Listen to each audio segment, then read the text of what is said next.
It can also have viruses. It can be attacked by bacterial infection. So all of these elements are reasons why you might get an inflammatory response. So these again are elements you need to look out for in this particular case study. You're going to take this case study home with you today, and we're going to discuss it in detail at the tutorial next week, right? But I'll be lending to different parts of it throughout the lecture, which will help you with that diagnosis. And as you can see, last year we did Wilson's disease, and this year we're going to do galactosemia. So this part B, that is going to be your question for your summer exam. So it could be understanding the pathogenesis of galactosemia, specifically to the liver as well, okay? So we want it very much liver-based. So what are the mechanisms underpinning this condition? And as a result of that, what are the clinical biochemistries that change in response to somebody who has galactosemia? Now that biochemistry will not just be liver, it can also be other aspects of their profile that you will include. But more importantly, where people go wrong in this particular assessment is the second part says relative to 2 other metabolic conditions. I'll show you what these are at the end of the lecture. So what people sometimes do, they write an entire question on just the syndrome. They do not discuss the last 2 conditions, and as a result, they probably use about 20 out of 50 straight off. Okay, so they haven't attempted the second part of that question. So is everyone clear? There are 3 parts, if you like. The guts of it, which is about 2/3, and that is the pathogenesis and the markers associated with the disease. And then there's probably about 10 and 10 marks for the other 2 conditions. Everyone okay with that? So you got to give a balanced answer. The same applies to your coursework. So we talk about the structure of the liver. Now, why is this important? I presume everyone knows where their liver is, yeah? And where, if they get a pain in their liver, where that will be too, okay? So it's your upper quadrant, isn't it? Your upper right quadrant. And it's around the center, in here, just around your abdominal region, okay? So just above it. So this can become inflamed. So when people present with an issue with their liver, they often will present with signs of pain in the upper quadrant. So this is different from kidney pain, which is usually with your palms on the back of your back, just like here. If you've got a pain right there, that can often be a sign of your kidneys. So just right here. So that's different from when you get a pain right here. So the very localized pain is a first indicator wherein a particular organ may be damaged. Now this particular organ has 3 main blood vessels, or 3 main vessels. And these are all on a triad at each part of the lobules. Now these provide your nutrients, they provide your oxygen. And just like any other vessel, if they become damaged, then you can get hypoxia, so lack of oxygen. So if you get lack of oxygen, what happens to the tissue? Also lack of nutrients. We need nutrients, we need oxygen. There's another important set of vessels as well. It's called the bile ducts, okay? So this particular vessel, this carries all your bile products, so on and so forth, away from the liver, okay? So you've got your portal vein, you've got your hepatic artery carrying nutrients and oxygen to the liver, and your bile ducts carrying that cholesterol, bile material away from the liver. And they travel in little vessels called sinusoids. See here? These are within the hepatocytes. So why is this important? Why am I bothering to tell you about this? The reason it's important is because there can become blockages in these particular parts of the liver. Now, if there's a blockage here, you're going to get a disruption or dysregulation of bilirubin metabolism. So that's your first marker that we saw here on our case study, isn't it? So this could be an indicator of intrahepatic cholestasis. You should write this down. So intrahepatic cholestasis can occur when there's a blockage within the liver. So it's these parts of the liver that gets damaged. And over 80% of your cells, your liver cells, are called hepatocytes. Hence why you say hepatitis. Sorry? I can read. So in this particular case, you can get a build-up of bilirubin. So it's hyperbilirubinemia. That's the clinical term. And in your answers, I expect you to use the terms high levels of bilirubin is hyperbilirubinemia.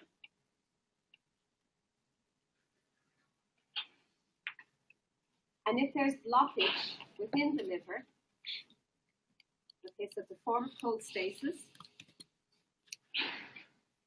This is intrahepatic in nature. So you could have intrahepatic and extrahepatic, so outside the liver. We'll be talking about that as we go on. So again,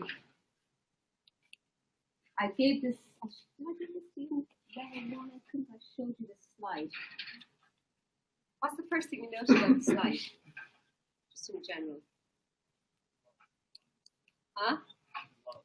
There's a lot of stuff there, exactly. I did that on purpose. It's crowded, isn't it? Your liver is crowded, yeah? Your liver is one of the most important organs in the body. Look at all the functions it's direct. Yeah? So you can imagine if anything happens to your liver, all of those functions are going to be perturbed. So how do we exploit the biochemistry of your serum to understand the function of the liver? Because that's what we're trying to do here, isn't it? So there's key elements of this that are important. Okay? The first here is disruption in fatty acid metabolism. So a breakdown product of fatty acid metabolism can be ketones. And a ketone measurement is a very distinct functional test of the liver. So an increased level of ketones can functionally tell you that there's something wrong with your liver.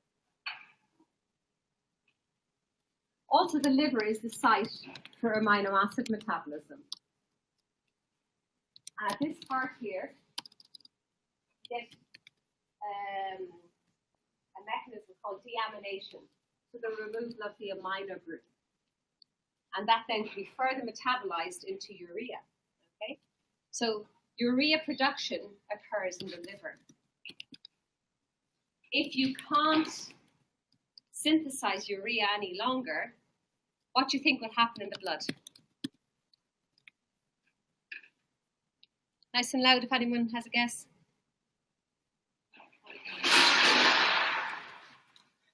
That's really not good, isn't it? Sorry, say again? You get blood poisoning, but what type? If urea can't be made, but you're on the right track, Ruth. Is it ketoacidosis? That will also happen as well, but with respect to the amino group. What did I say the liver does? Ruth is on the right track.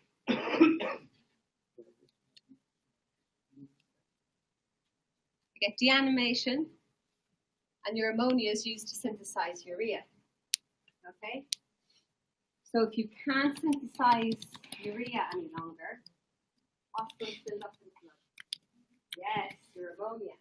So you're going to get high levels of ammonia building up in your blood. If this gets to the point of excessive levels, this can lead to brain damage. Okay? So very high levels of ammonia is a functional test of the liver. And of course, you're familiar with totally conjugated and unconjugated bilirubin, which we're going to be talking about in a second, and also prothrombin. And you know what prothrombin is? Is that the time? Sorry, Kate. Is that the time that it takes the blood to clot? Absolutely, very good. So prothrombin is a measure of the time it takes for the blood to clot. So if it's prolonged, if it's taking longer than the dedicated number of seconds, that indicates that there's not enough clotting factor being synthesized by the liver. Because that's another function of the liver, isn't it? To synthesize your blood clotting factors. Anybody want to put up their hand for this one because I haven't got my list back and I'm not going to be so mean. What are the key functions do you think that are important with respect to exploiting the function of the liver?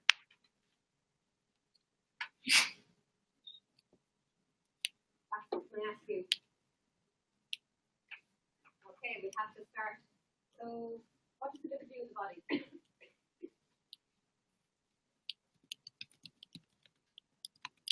Lots of different things. It absolutely does.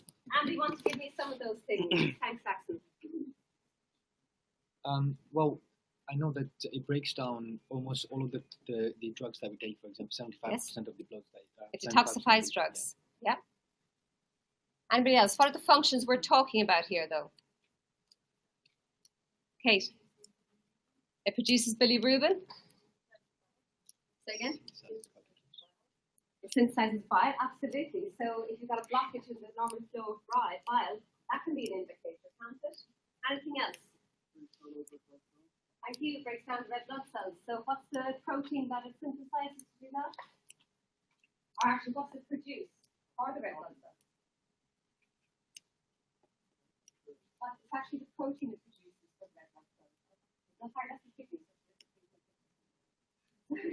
It takes up the bilirubin. Isn't it from the red blood cells? It doesn't break down the red blood cells. It takes up the bilirubin. Okay.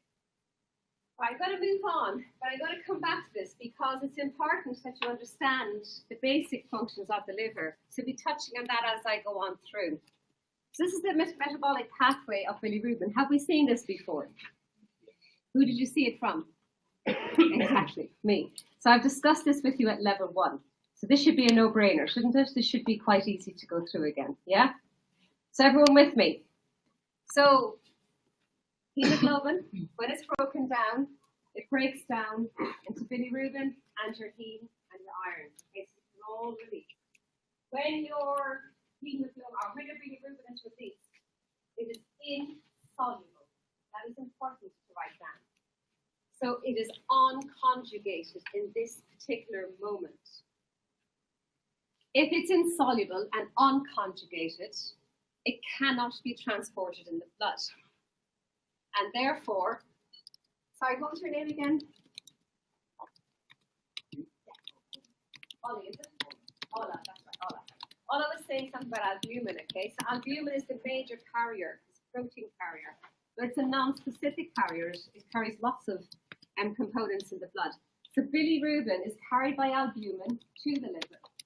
So in this particular case, albumin binds with unconjugated bilirubin. It brings it to the liver and it becomes conjugated to glucuronic acid. And this is by the enzyme bilirubin uridyl biphosphate glucuronal transferase. I don't know if I can like it.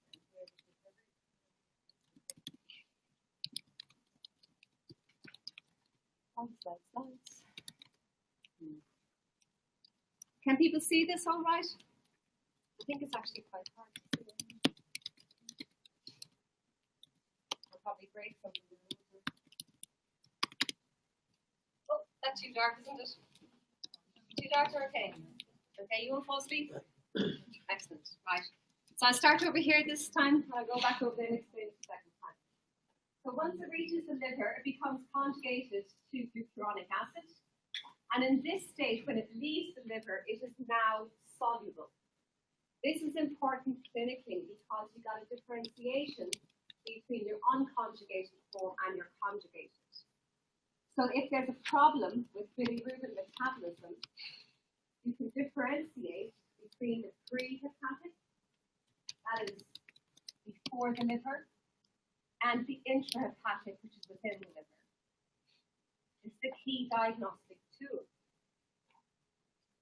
Once it's conjugated, it moves from there to the small intestine, and this undergoes bacterial action to form urobilin. Now, the urobilin can be taken up by the kidneys and excreted by the kidneys. If urobilin is increased, this is also an indicator of a dysregulation of the bile or of bilirubin metabolism. Moreover, you can get oxidation of urobilin, forming urobilin cercobilin. And this is what gives your feces that brown colour. So if you've got a pale stool, this is indicated there's a blockage. The bilirubin is not getting there any further. I'm going to explain it again over here for this side of the classroom. So please listen, because I'm going to get somebody to help me along and go talk through it again. You ready? So, under normal physiological conditions, hemoglobin is broken down. When it's broken down, bilirubin is released. Bilirubin in this form is unconjugated and insoluble, so it cannot be transported in the blood. Therefore, it requires albumin, which is a non-specific carrier, to take up the unconjugated bilirubin. It takes it to the liver takes this up, and then it becomes conjugated to glucuronic acid. This particular mechanism is catalyzed by the enzyme called bilirubin uridyl diphosphate glucuronal transferase. In this particular form, your bilirubin is now conjugated. It's soluble. It can then be released into the bloodstream. It is taken up by the small intestine. It undergoes bacterial action, which converts it into urobilinogen. And the urobilinogen can in part be taken up by the kidneys and excreted. But that's only a small proportion of it. The majority of it is further metabolized in the large intestine, where it undergoes oxidation to form urobilin stercobilin. It is this mechanism that gives the stool its brown colour. So the key clinical features of this is an understanding of bilirubin metabolism, can help you differentiate your prehepatic from your intrahepatic to your posthepatic. We can get information about this, can't we? The colour of your stool can tell you if there's a blockage in the normal flow of bile. What's the term for this called?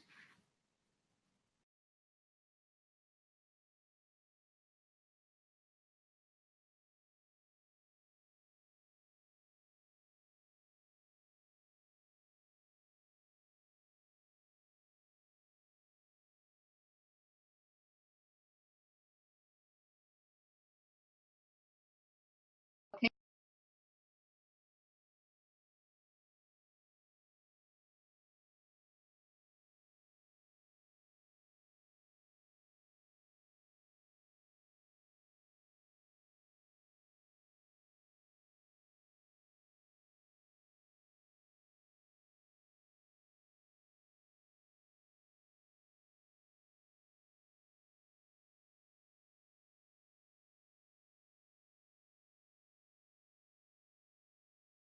Is unconjugated or conjugated.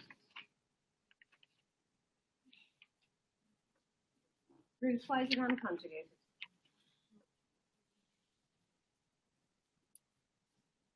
The urobilin form? It could colour the urine. You're close. That's not bad at all. But it's not just the colouring of the urine.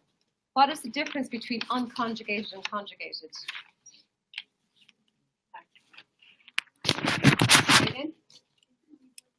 Absolutely. So unconjugated is insoluble. If it's insoluble, it cannot appear in your urine. If it's soluble, it does appear in your urine. This is another clinical indicator. Phoebe, you think you have something out here? Was it all enough? Want to go? Well done, fantastic. So do you want to just nice and loud, so practicing our presentation skills. Who's doing immunology? A lot of you? Yeah, so you're going to be doing presentation. So learn to one Phoebe.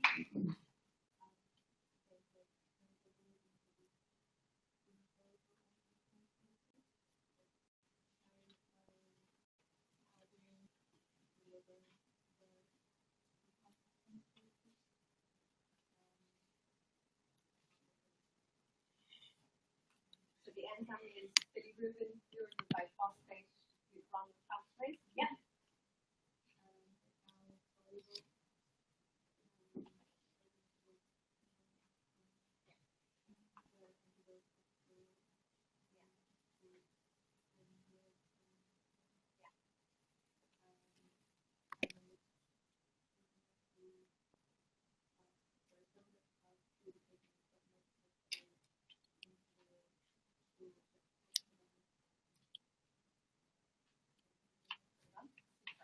Fantastic. That's absolutely brilliant.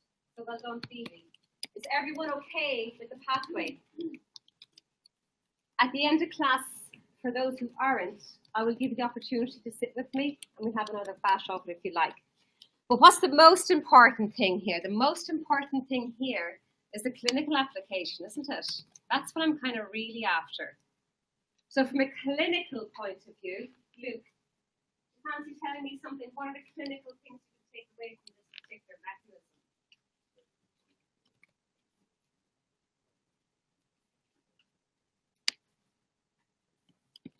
Excellent, that's one.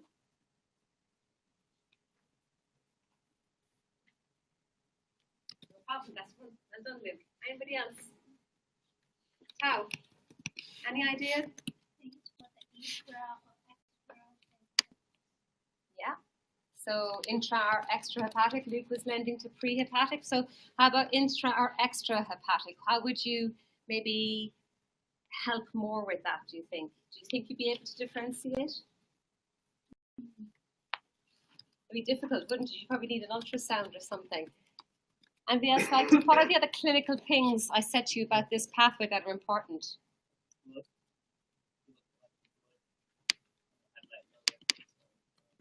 Yes, that can be hemolytic breakdown. Yeah, it's an increase in hemolysis. That can give you some indicators. Andrew?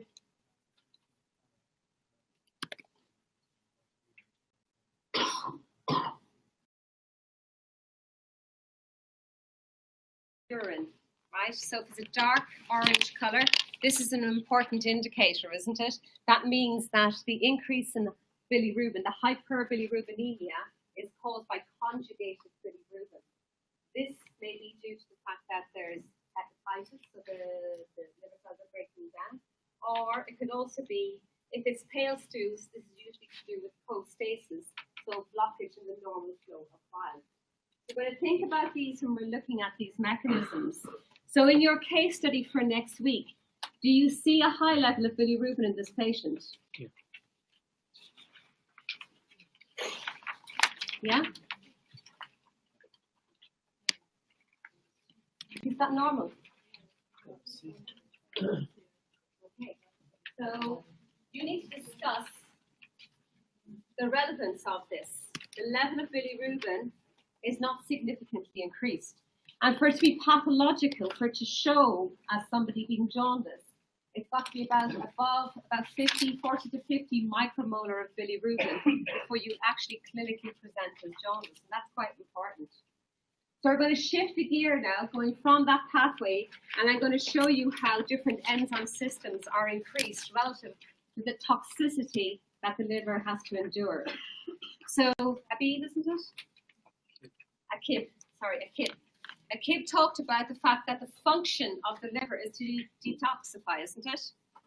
So we detoxify a lot of things, don't we?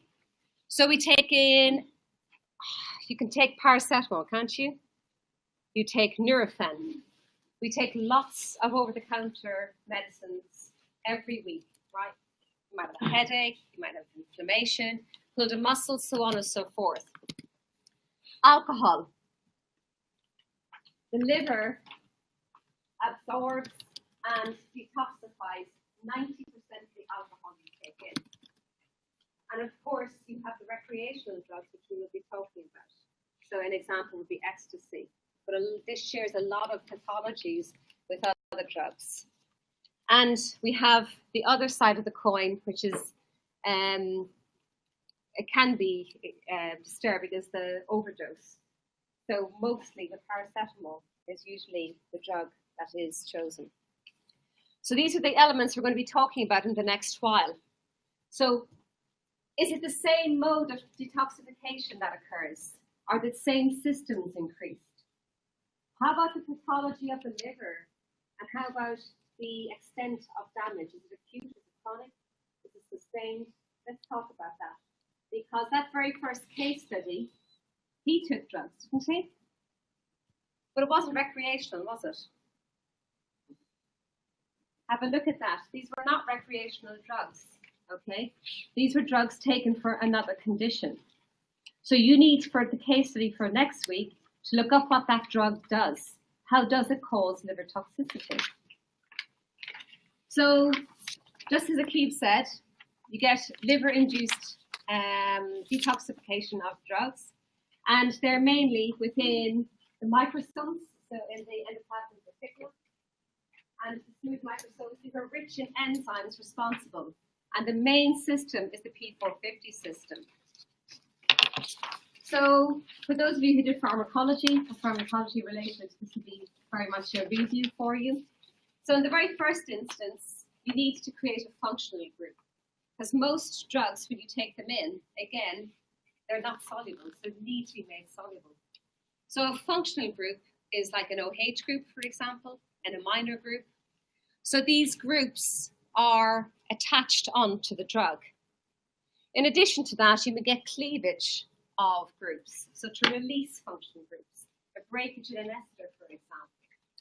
So in this case, your drug now has the ability to attach on to another compound that makes it more soluble. In this particular case, after phase 1, so that's attachment of the functional groups, you get conjugation. And this is through glucuronic acid. Where do we see glucuronic acid? Conjugated. Well done. But we're conjugating bilirubin, didn't we? That's making that more soluble, isn't it? So we've got glucuronic acid, we've got glutathione, and we've also got sulfuric acid. So all of these compounds will make your drug more soluble. Once they're more soluble, they can then be transported in bile and excreted. That's a good one. So under normal conditions, that drug, we have limits, don't we? On the side of every box, you get the dose you're meant to take, correct? This is the dose that will not cause toxicity to your liver, unless you're taking a medication that specifically says drug-induced toxicity, right? There are some medications that will be nephrotoxic. They will be hepatotoxic, so liver, kidney. So there will drugs that do actually cause this toxicity. But normal over-the-counter drugs, if you take them within the recommended limits, your body can take care of that.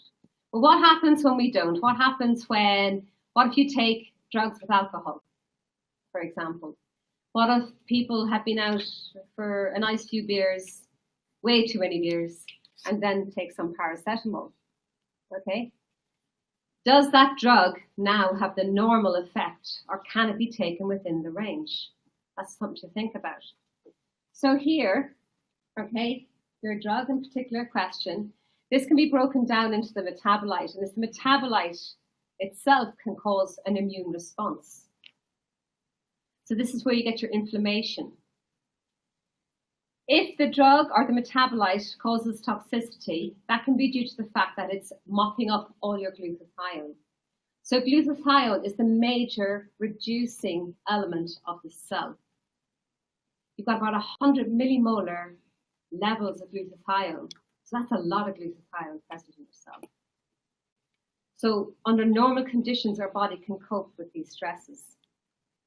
And your ability to manage that will dictate whether you develop overt liver disease. So it's a balance. It's a balance on you and your body. What does your body have?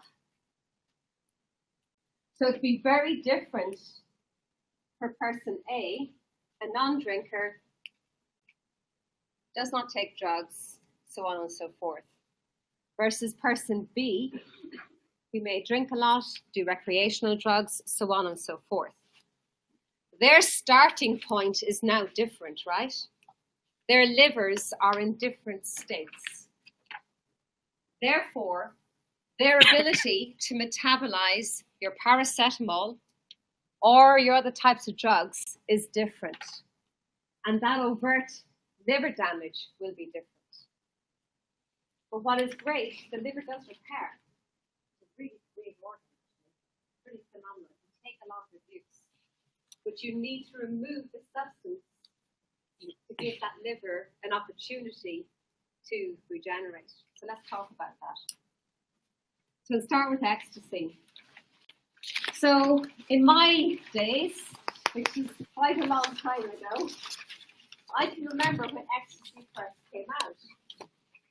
It appeared in nightclubs largely, and of course, clinically or metabolically, it causes the release of serotonin. This enhances the mood. This is why they all feel upbeat. It also releases dopamine and norepinephrine. So there's that increased activity. And in my naivety, I went back down home, because I lived in Galway, and I went back down home to my brother who lived in Cork. And we were out in a pub, and I was just having a nice Guinness, quite happy looking around. And next of all, shed loads of people just started going like this, started dancing. Well, that's nice, they're all out dancing, that's great. You know. And everyone goes, not dancing, Maya, they're all on E. Oh, no, God. Shocked I was, shocked. So anyway, that was the first time I saw it in action, if you like. So in 1997, the first reported case deaths appeared. Over 18 people died that year in the UK from ecstasy-related exposure. A few years later, that number went up to about 85. So why is it? Why are some people having multiple organ failure in response to ecstasy versus others who do not? So what is it about ecstasy? So in addition to it enhancing mood and giving you that feel-good feeling, which is called by prolactin, right? You get that increased activity, isn't it? And it's a combination of the hyper stimulation of the muscles, so the constant activity, the constant dancing, and the heat. Most of them are in nightclubs, aren't they? So they usually, when they report the ecstasy, results of these ecstasy situations, they're often increased in the summertime and actually New Year's Eve. The highest incidence of ecstasy-related issues. And nowadays, as I said at the start of the lecture, it's the most cause of liver failure or liver damage in the under 25s. People don't associate it with liver damage, do they? So you get that balance. The temperature rises. They can rise up to about 41 degrees Celsius. You lose your ability to thermoregulate. Okay? So you can no longer control your heat. And then in an effort to try to cope with this, the nightclubs, first of all, used to turn off the taps, because that was in my day. They used to turn off the taps so that people wouldn't take it because they were desperate for water, right? But then they actually created drinking stations, right, to stop people getting very high temperatures. But ironically, what happened then was they got hyponatremia, dilutional hyponatremia. I want you to look this up. The reason is that case study, that's important for your case study, okay? Hyponatremia, what causes hyponatremia? So low sodium levels. It is indeed, low sodium levels, okay? So they get low sodium levels in the blood, but it's nothing mechanistically. It's due to the fact they're drinking such a big, large volume of water. So ironically, that is not working, okay? When you are treating somebody, you need to manage that fluid redistribution. You can't just go shed loads of water. In isolated cases, that led to brain edema, seizures. So those are the consequences. So the pathways of metabolism are very similar to other drugs. I'll go into that in a second. But this is an example. A 21-year-old woman collapsed after a convulsion, taking both ecstasy and LSD, double whammy. She was deeply unconscious with sluggish, dilated pupils, hypertonic limbs, and no response to pain. The pain is the temperature and the blood pressure.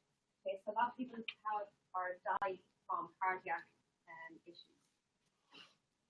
But if they're regular uses of ecstasy, even if you recover from one of these instances, the long-term effects can be quite traumatic. Again, people don't think of that. These effects will last you well into your later years. And again, people don't think, oh, well, if we're all good, I'll be fine.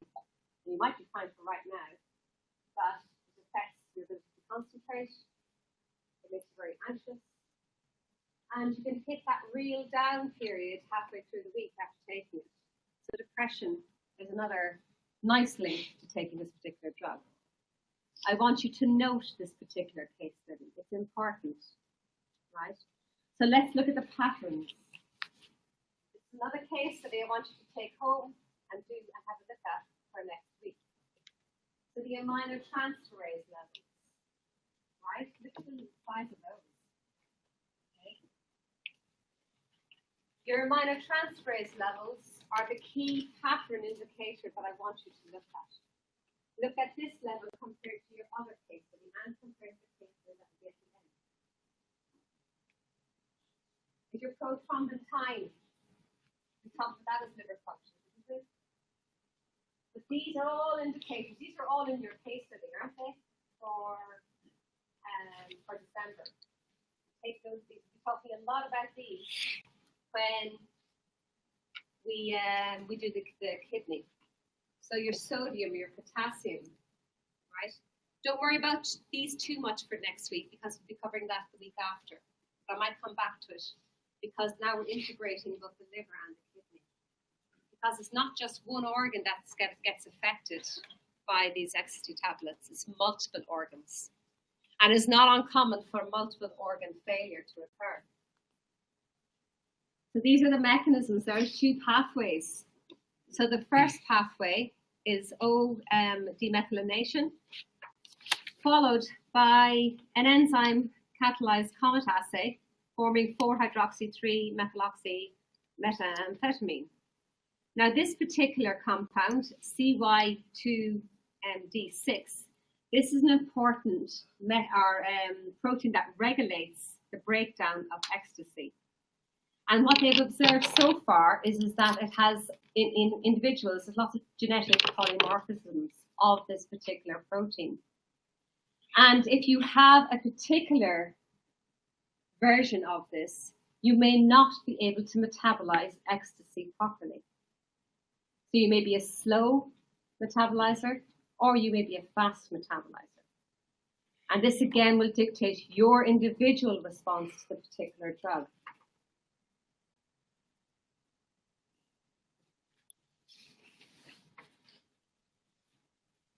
Everyone got that? So the common side effects, as I said, you get hypertension. So an increased heart rate, dry mouth, sweating. You feel great though, for that moment in time. For those 6 hours, you feel fantastic.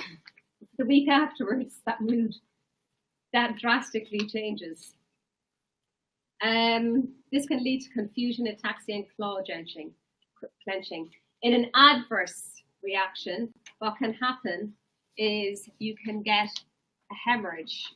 You can get aplastic anemia, pneumothorax, rhabdomyolysis. We'll be talking about that a lot. This is basically muscle wasting. So a severe loss in your muscles starts to occur, and this eventually leads to multi-organ failure. Now, in that particular instance, with respect to the liver failure, it's largely caused due to the high temperature. So the lack of thermoregulation that occurs leads to the destruction of a lot of these organs. You get a high increase of eosinophils in the liver. And this is an indicator of, again, inflammation.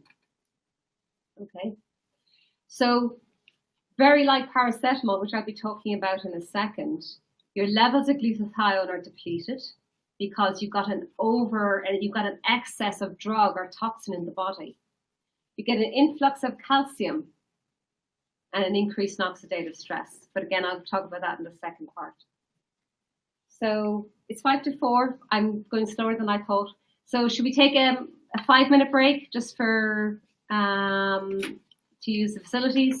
And we come back here at 4 o'clock, if that's okay. Everyone all right? Everyone's still awake? Excellent.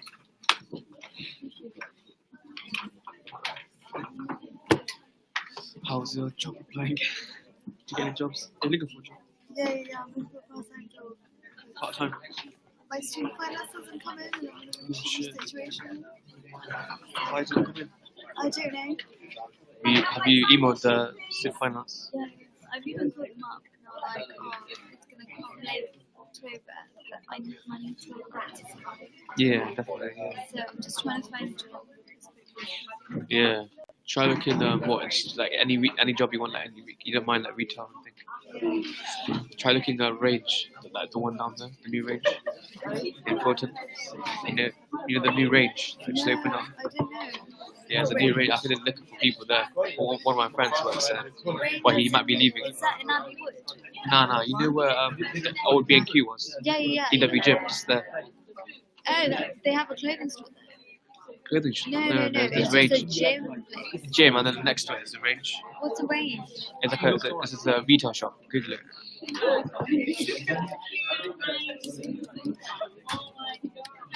Oh, that'd be so good. Yeah, the Range there. That's the one. Yeah. So good. So number That's so good. one. No, it's not so good. It's good. Basically, it's like Range is like they sell like house stuff, furniture. Yeah, that's yeah. It's quite good there. Yeah, I might just see if they have a That's gym what you there. put- that's what you're into. Yeah. Thanks for letting me know. I Yeah. don't know where you get jobs though. I should probably be tested. You know, I don't know. I don't think I can. I don't think I can. Can you not put on this? Yeah, I will. And your name is? You have to have the Alright, Mace, how's it going? Having fun? Where is it? Have you started this station? Have you started this station? So what do I get? Alright. Progression report's given like next week. Have you started it? You started it? Oh, I don't have to see man. Teach me. How did you start everything so early? You got to teach me. How are you so organized? Yeah. So This one, like less than a month, 20 days left. So I have to go somewhere and find a. But it seems to have a folder, actually. No, you got to download it. I know. But what I'm trying to ask is, I might buy the maybe just get that one or that one, 296. Let's get that one.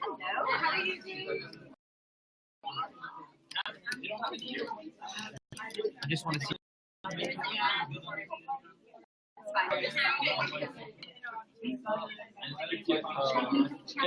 Yeah, man.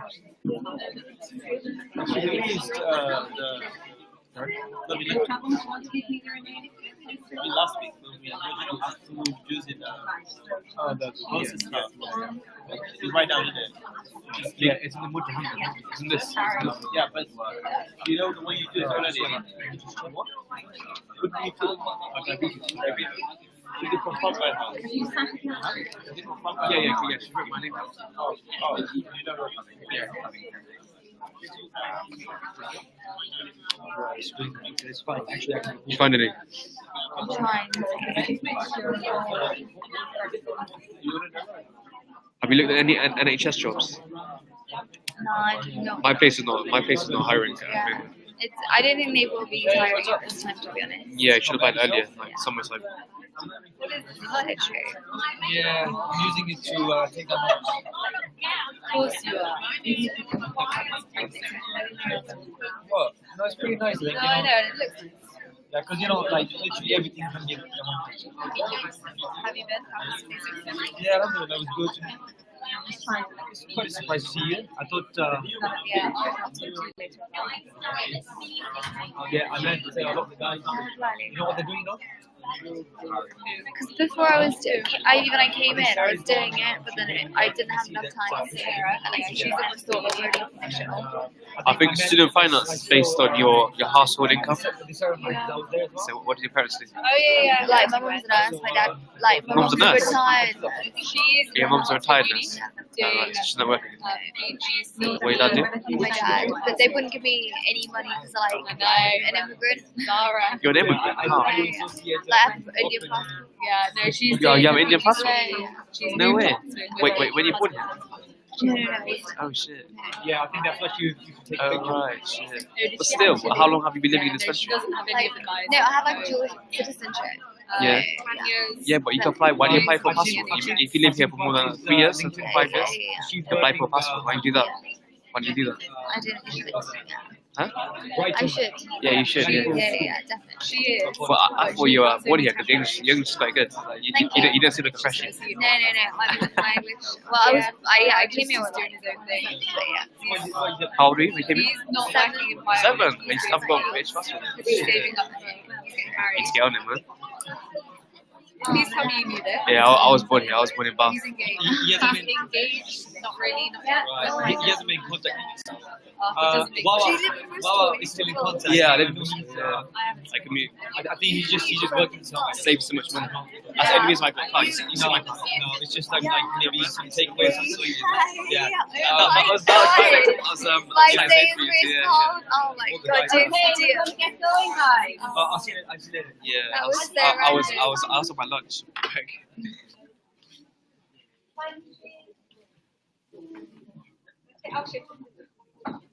Yeah, you need to get a passport, man. Get my passport. Never thought you'd be a freshie. Can anyone take my sign-in sheet by any chance by accident? Oh, it's here, I think. Lovely, thank you. Good. Everyone signed in? Yeah, good to go. All right, we better mosey. So, okay.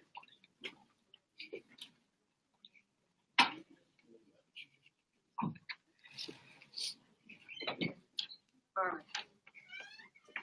So far we have discussed the functions of the liver. We've discussed bilirubin.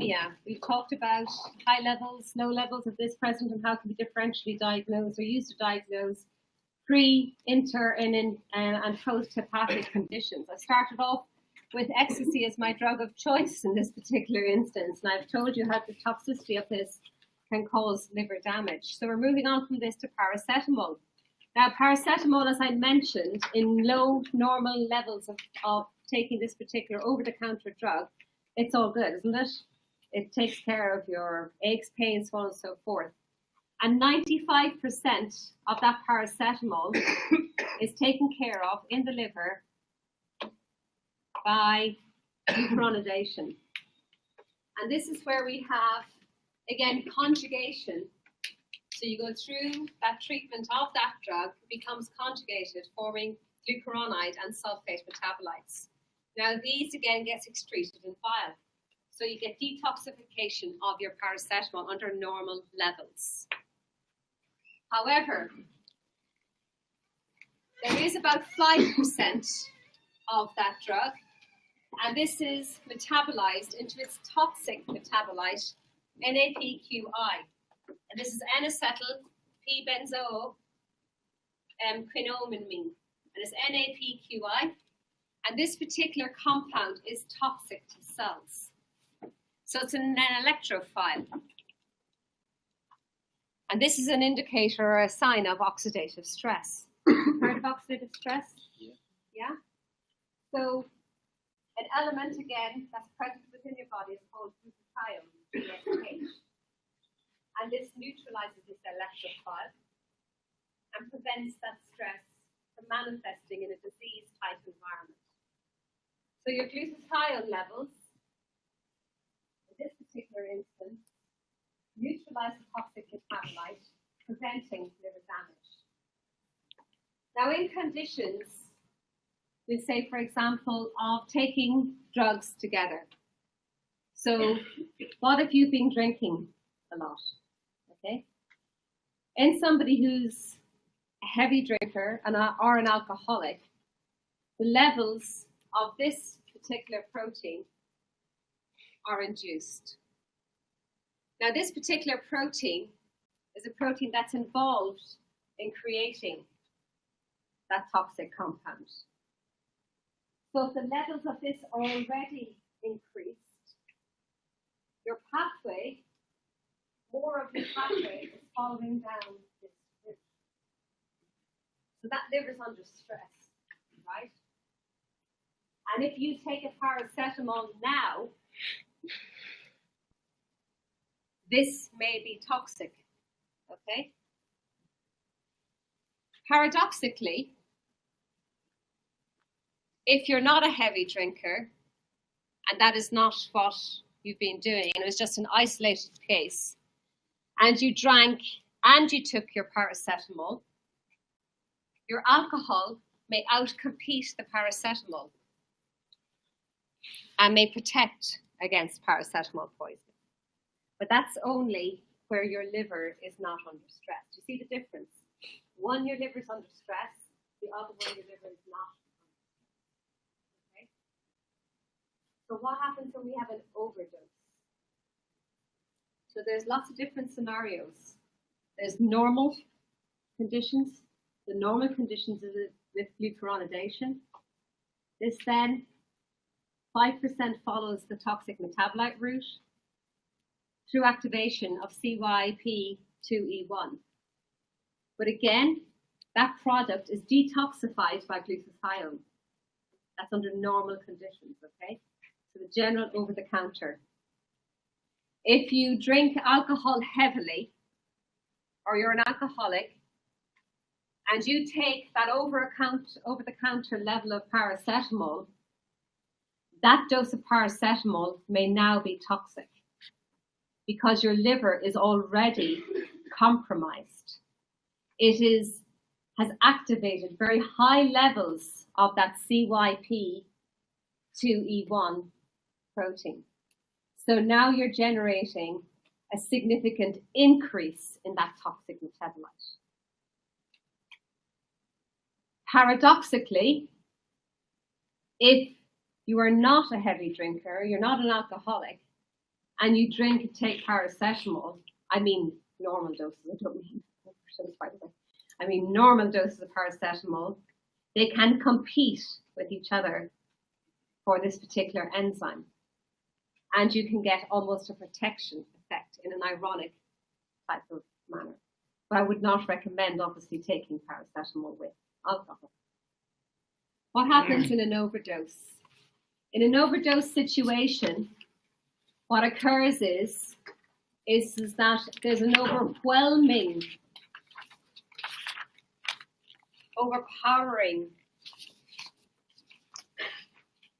depletion of your glutathione. So your glutathione levels will plummet. The conjugating mechanism, this part here, becomes completely overwhelmed. So the conjugating, the ability to render that drug inactive is saturated, isn't it? So now there's a lot more paracetamol that has to follow down the toxic route. So you get a depletion of glutathione. This will cause activation of the Kuffner cells. These are another type of liver cell. You get an increase in your cytokines and an increase in your reactive oxygen species. So a huge inflammatory response. So in this particular instance, you get a complete destruction of your hepatocytes. I'm going to go through that over here. Did everyone get that over here?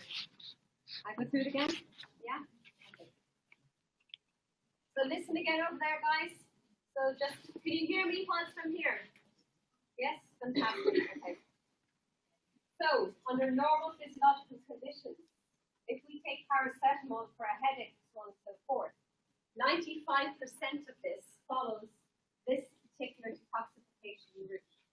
This is called glucuronidation, or you're combining or conjugating. So you're creating a more lipophilic compound for detoxification, yeah? It's going to be excreted in the bile. 95% will follow that route. 5% of it follows this particular pathway. And then through this protein, CYP2E1, this protein metabolizes that 5%, creating the toxic metabolite, NAPQ1. But even though it's toxic to our cells, we've got a lot of glutathione there, and the glutathione neutralizes it. So your glutathione, again, is a conjugating element, isn't it? So you can lose your hydrogen ion, so oxidation, loss of an electron. This binds to your drug, making it soluble, and everything's okay. Under normal conditions, under normal amounts of paracetamol. If you're an alcoholic, or if you drink heavily, then this induces this activity of this protein. It really activates it. So this protein is very high now in your liver. And therefore, more of the paracetamol would follow this particular pathway, generating more toxic metabolites. In these individuals, normal over-the-counter amounts of paracetamol can now damage the liver. So if you recall at the start, liver damage is a measure of how well your cells are in the first instance, yeah? And the actual damage itself. It's a balance, okay, as to whether you get overall liver damage. Again, in somebody who's just drinking and has taken a few paracetamol, the paracetamol and the alcohol can compete with each other and ironically create a protective effect against this metabolite. In an overdose situation, this system here becomes saturated. So your ability to conjugate your drug with your glucuronide or your sulfate and metabolites, it becomes overwhelmed. So there's now more of your paracetamol remaining, and that has to be detoxified, doesn't it? So it follows this metabolic route. As a result, the level of your NAPQ1 exceeds that of your cell to cope with detoxifying it. As a result, this now activates your copper cells. This causes them to proliferate, to release cytokines, and cause damage to the cell. You get an increase in reactive oxygen species. Now, in somebody who's taken a paracetamol overdose, this is how they will present. So this person took 100 paracetamol tablets. So when somebody has taken paracetamol, you may not know for a few hours that they've taken an overdose. They may seem sleepy, they may seem tired, but your clinical presentation won't really set in until a few hours later. But you need to get them to the emergency room ASAP. The quicker you get them there, the better the outcome. So, in your blood, once your cells, your liver cells, become damaged, they will release the components of that cell. So these are markers of the structural integrity of the liver. If you recall from first year, level 1, the difference between the functional aspect of the liver and the structural aspect of the liver. But enzymes such as your AST and your ALT are markers of liver structure. So when the cells break open, they release those contents. But what you're looking at here are the levels of those enzymes. If you see here, 8,400 units per liter. That's over 1,000 times that of the upper reference range. This is acute in nature. It's within a very short period of time. Within 24 hours, those levels will be through the roof, showing absolute overt liver damage. The length of time it takes the blood to clot, my goodness me, it's through the roof, isn't it? That's a functional measure of the liver. So your liver now is not just structurally damaged, but it's also not functioning. However, if they can remove that paracetamol, if they can neutralize those metabolites with N-acetylcysteine is what they use, then this can help the levels of glutathione to build back up, to compete with that metabolite, and the person can recover. So the peak serum levels, they say within 2 hours, is normally within 24 hours before it really starts to take in. It's estimated that liver injury will begin to occur at a single dose of paracetamol of 15 grams, that's only 30 tablets. And this guy took 100 tablets. So again, the extent, the speed at which that will affect you depends on your body weight, depends on your ability of your liver to detoxify anyway. So lots of other things. Was the person drinking? Did the person take other drugs in addition to the paracetamol? So lots of competing factors. You need to know about the clinical history of that person. So the history is very important. I guess, what if they're unconscious? You can't tell them, can you? You're waiting for your biochemistry to come back. That's why the biochemistry is so important. You need to know the state of the organ before you can tell what's going on. But the N-acetylcysteine, if that's given within 24 hours, this can prevent liver failure. So look at the pattern that's associated with it. You get an enormous increase in your enzymes, but also your creatinine levels. These are a measure of kidney function. Again, people forget that it's not just the liver that becomes damaged in a paracetamol overdose. Your kidneys will also become damaged. So you get isolated levels, so increased levels of sera gamma transferase. Do you remember that? Glutamyl transferase. So gamma glutamyl transferase, this is an inducible biomarker. You will see this marker raised in people who are alcoholics or drug addicts.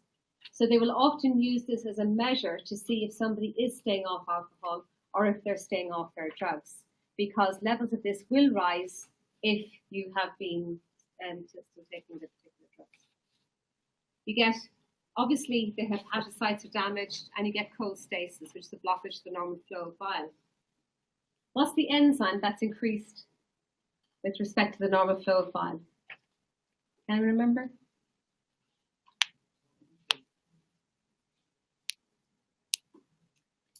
Is it Georgina or Georgia? Georgia Cummings? That's okay. Chloe? Can you remember? So what's the enzyme that's increased when you have cholestasis? What enzyme is a marker of cholestasis? Anyone know? Say again? ALP, yes, well done. So alkaline phosphatase, this particular marker.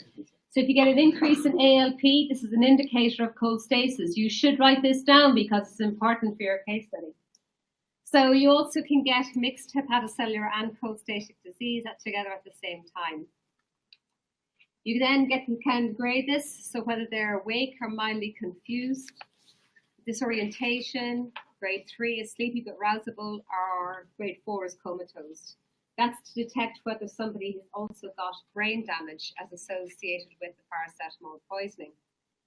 What again is the component that can cause this particular condition as a result of liver failure? We talked about it at the start. Ruth, can you remember? Brain, no, not the edema, Jacqueline, but close enough. Almost. Close. What's the precursor to urea? Ammonia, fantastic. The high levels of ammonia, well done. that can't be metabolized no longer, so it starts to build up in the blood. So this is why that at the extent, very bad stages, you can get this particular thing happening. Okay. So before we go on, can I ask Barney, you're next on the list. Barney, do you want to give me just a quick overview of paracetamol poisoning? No, really, that's absolutely fine. No worries, Barney. Henry, you'd make a start of it? Okay, that means we haven't got it. Anybody else? Does anyone else feel they have an idea of it? Abigail? To make a start? No, I don't fully understand. You don't fully understand it. There we go. Fantastic. Sorry, your name again? Steph.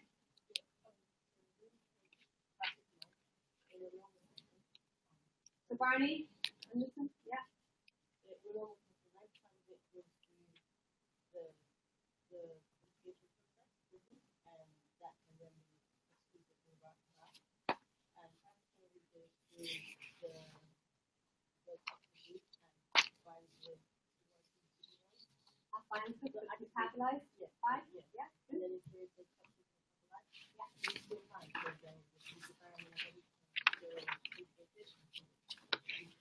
Excellent. However, in alcoholics, the CYP-CD is higher, yes, higher level of it, so more factors in the group, which, well, yeah, and the juvenile is still active. Yes, so probably still It's dependent on the level, and it's dependent on the end result, whether it's toxic, whether it gets over to the damage. Would someone really take alcohol and crush more, they can compete against each other and can create protective effect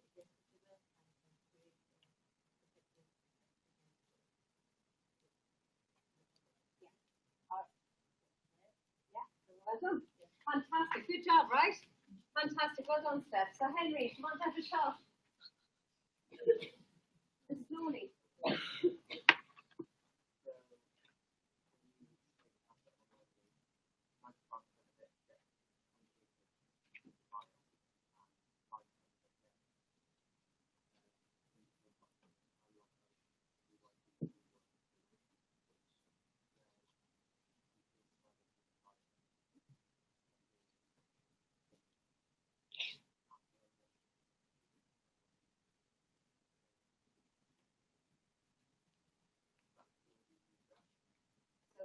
Your CYP2E1, you get an increased expression of this particular protein.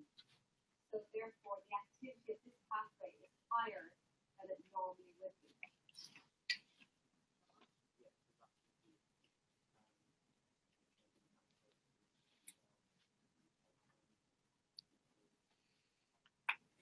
Not bad. Excellent. Good job. Okay, so we see how we build it up, right?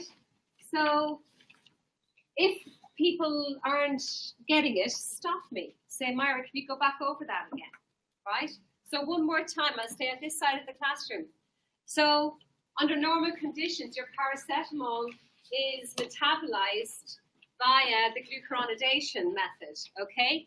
So this makes your compound, your drug, more soluble, and it can be detoxified. However, 5% of this follows by the toxic route, and this is metabolized by your CYP2E1 enzyme.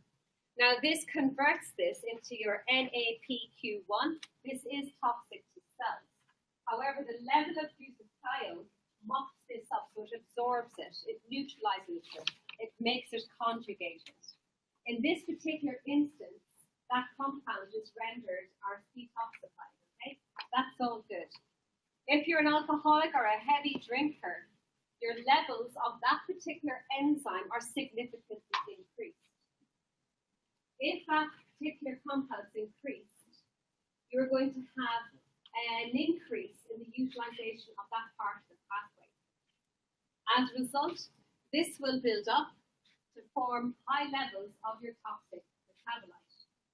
Now, your toxic metabolite, in this particular case, and I really don't like you looking at other things, if you put your computer away, please, it's not great. No, but this is Blackboard. Yeah. Please, guys, don't be doing other things in class. Yeah. So when we're looking at this, we're using up your N-acetylcysteine, or your glutathione is used up here. But your N-acetylcysteine, if this is given to somebody with an overdose, this can muck this up. Does everyone get that idea of that pathway? This is the same pathway that is compromised in somebody who's taking ecstasy. In somebody who's taking ecstasy, the levels of glutathione are destroyed, right? That's mocked up. It's very acute, okay? So in that situation, you're getting very low levels of your glutathione. You're going to get an increase in those toxic metabolites. But that's a different CY protein, isn't it? Like a CY26D. Okay? So that metabolite that's toxic will be different. But you get an increase in that metabolite. This will cause damage to the cell, an increase in cell calcium, and an increase in oxidative stress. Together, damage to those hepatocytes. So, we talked about that. How about the liver, right? I'm sorry, the alcohol. Alcohol is different. There's a lot more known about alcohol and the toxicity of this particular compound. It's fascinating, the biochemistry behind it, and it's becoming more fascinating, actually. But there are different pathways. This came up as a question one year. So the pathogenic factors important to alcoholic liver disease. So there are a number of factors. There's oxidative stress, which we saw already in this thing. There's altered methionine metabolism, AMM, altered methionine metabolism. There's also mitochondrial dysfunction. An increase in acetaldehyde, so that's the toxic product of alcohol, okay? So your NAPQ1 is the toxic metabolite in paracetamol, but acetaldehyde is the toxic component of alcohol. You also get hypoxia, great oxidative stress, and an increase in your immune system. Okay, so an increased immune response. So let's go through these pathways to see how they cause toxicity. So again, if we take alcohol under the normal recommended limits from the government, we can metabolize it, can't we? Yeah? That metabolism is absolutely fine. So in this particular case, are we all listening again? Because we will be talking about this to people. Oh, sorry, I'll be asking questions on this. So when alcohol is taken up, as I said, 90% of alcohol is metabolized in the liver. Okay, so it's the first organ that's going to get this. And alcohol enters every solitary cell of your body. In this particular case, there are three systems which can metabolize alcohol. The most prominent is your cytosolic alcohol dehydrogenase, ALDH. And this metabolizes ethanol to acetaldehyde,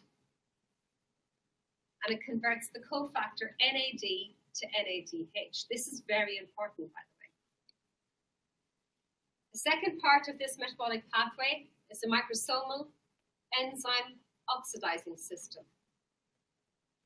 This also metabolizes ethanol, but this uses NADPH, forming your acetaldehyde. Under the normal recommended amounts, acetaldehyde is converted in the mitochondria by aldehyde dehydrogenase, forming acetate. So we can metabolize alcohol. It's perfect, isn't it? It's all good. So I'm going to repeat that over here. So ethanol, under normal conditions, where you're taking that normal amount of ethanol, what happens is there are three systems that can metabolize your ethanol. The first system is your cytosolic alcohol dehydrogenase. this converts ethanol to the toxic compound acetaldehyde. The cofactor that is reduced in this case is NAD to NADH. This is very important. We'll talk about that in a second. The second system is your MEOS system, your microsomal enzyme oxidizing system, MEOS. This converts your ethanol also to acetaldehyde, and this is found in your endoplasmic reticulum. You also have a third system, and these are in the peroxisomes. This is a minor pathway, but it becomes major in times of stress. And this is catalase. So three systems. To avoid acetaldehyde building up and being released into the blood, it's converted in the mitochondria to acetate by aldehyde dehydrogenase. So let's go through this. We're going to come over this slide. Anybody like to offer? There we go, Keith. Nice and loud, Keith, please. You said there are basically three main pathways. Everyone listening? Yeah, sorry. The first one basically is the cytosolic aldehyde dehydrogenase. I hope I said it right. It's okay. Alcohol dehydrogenase. Alcohol dehydrogenase. Yeah. Right, that converts ethanol into acetaldehyde Yeah. Well using NAD, right? And it converts it into NADH. And then the second is the, I can't remember the name. the microsomal enzyme oxidizing system. Everyone got that? Microsomal enzyme oxidizing system. Good. Well done, Keith. Right. And basically it does the same thing but uses NADPH. And then the third one, you said something about peroxisome. I can't remember what that was, but I know that the mitochondria then basically picks up that acetaldehyde and converts it into acetate. Acetate. Very Acetate, good. yeah. Well done, Keith. Fantastic. Great job. So hopefully everyone gets a good idea. If you don't, we'll have a chat at the end of class. Okay? But essentially, you'll get a detoxification again of that toxic compound. Acetaldehyde is detoxified in your cells by aldehyde dehydrogenase. So what happens? Why does that of acetaldehyde? That's what is present in your system. So if anybody has ever gone out drinking, the next day you smell breath on your breath, don't you? You can smell it, that toxic kind of sweet smell. That's the acetaldehyde, okay? That's that ketone type smell coming from your breath. So you know that your body is working really well at metabolizing ethanol. So, but what is happening in your liver in response to this intoxication? So what's happening in your liver is all of these elements. So let's start at the start. Acetaldehyde and ethanol itself, okay? This causes an increase in reactive oxygen species if you're taking levels in excess of what the body can detoxify. An increase in ROS also is combined with a decrease in your antioxidants. So again, your levels of glutathione will drop. Once this occurs, so ROS, reactive oxygen species. And yes, ethanol and acetaldehyde together, these can cause an increase in reactive oxygen species and a decrease in your antioxidants. Yeah? So the antioxidants will be glutathione, for example, again. So a combined increase in your oxidative species, so the species that are causing the damage, and a decrease in those protective mechanisms together is going to cause an increase in stress. Okay?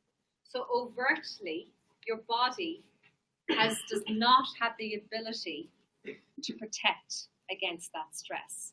And as a result, one of the outcomes of this is called lipid peroxidation. So oxidation is the loss of an electron. So a reactive oxygen species will cause a chemical reaction on lipids, proteins, DNA, it'll damage all of those components within your cell. And for those of you, again, who are doing immunology or understand the immune system responds to foreign, doesn't it? So that may be viral, bacterial. That's where we usually associate it with, don't we? But of course, if we now have a protein or a lipid that has something added onto it, that's not normal anymore, is it? The body sees it as foreign. So therefore, it stimulates an immune response. It might be the recruitment of macrophages or activation of cells called the stellate cells. In this and in these activations, you get an increase in the production of proteins such as collagen. Okay? And in people with alcoholic liver disease, especially in the advanced stages, do you remember in the very first part of the lecture, I showed you those vessels? And I said, what are those vessels important for? Think of in your liver, there are 3 vessels, isn't there? Huh? So what vessels are feeding into the liver today? What vessels? What kind? Exactly. Perfect. So we got the artery, the vein, and the bile, isn't it? What do these give you? It's not a trick question, by the way. Oxygen and nutrients, right? So what happens now when those blood vessels become strangulated by that collagen? You get an increase in collagen formation, and they distribute around those blood vessels. What's going to start happening, Jackie?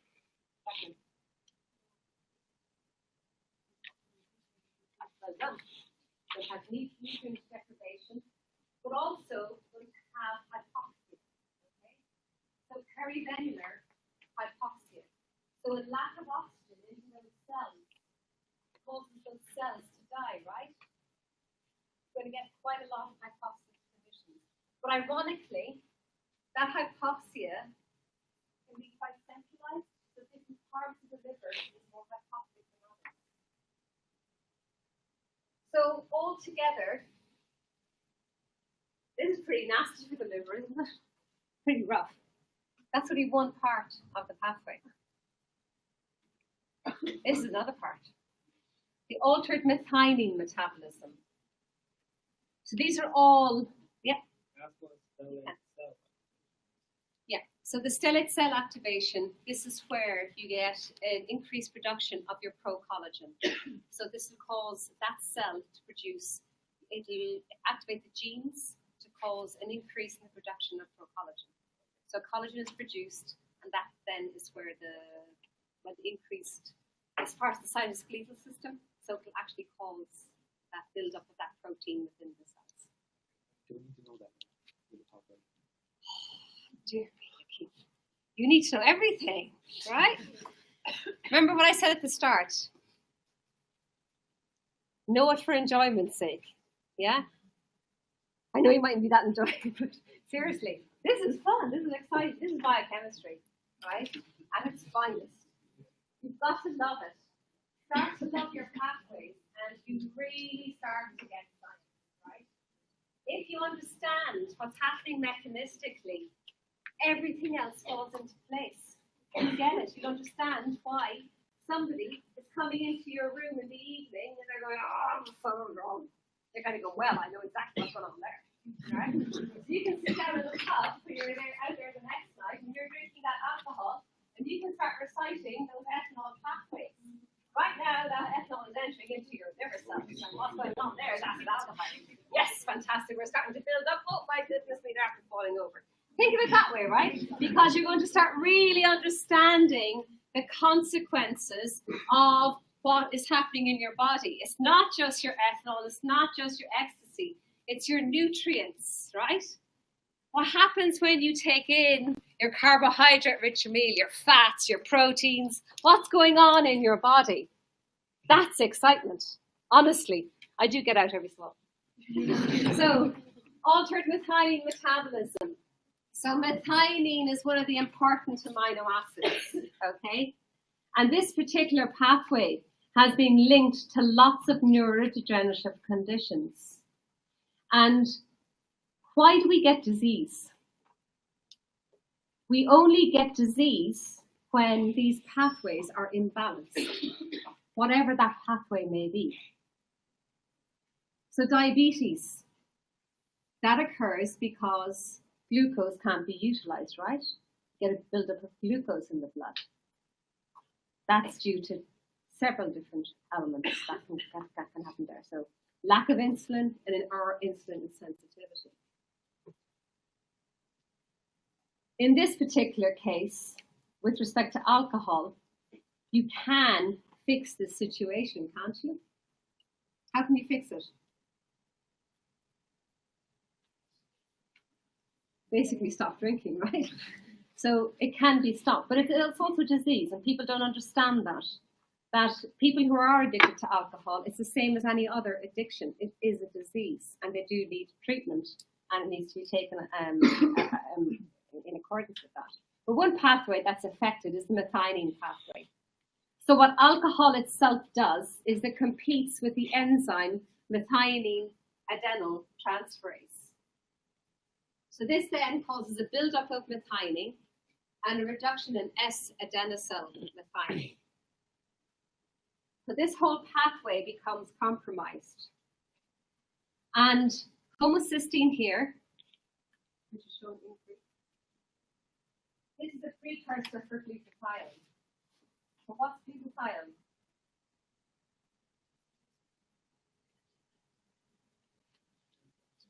Thank you. Glutathione is your antioxidant, isn't it? So now we've got our double whammy effect, don't we? Remember I said to you earlier on, you were asking about the oxidants versus antioxidants. Part of that mechanism and understanding that is due to the fact that your S-adenosyl methionine pathway is disrupted. So your levels of glutathione are dropped. So this is what your liver will look like after a good few beers and everything so on and so forth. Yeah. I can indeed, absolutely. I was conscious of time, so I was slipping through it. So, altered methionine metabolism. Methionine is converted into S-adenosyl methionine, is converted into homocysteine, and it's a precursor to glutathione. Glutathione is the major antioxidant in the cell. Alcohol inhibits methionine adenyl S-sulfhydryl transferase. This particular enzyme, because this is now inhibited, you get a buildup of methionine and a decrease in S-adenosyl methionine. This can cause a decrease in homocysteine and a decrease in the level of glutathione.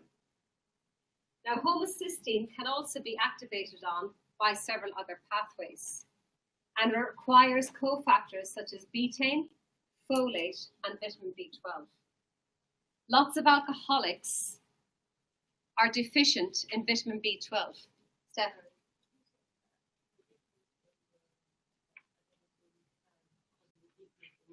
Yeah, I'm not showing an increase there, but that's a different reason for that increase. So it will cause a decrease in homocysteine, which can affect the levels of glutathione.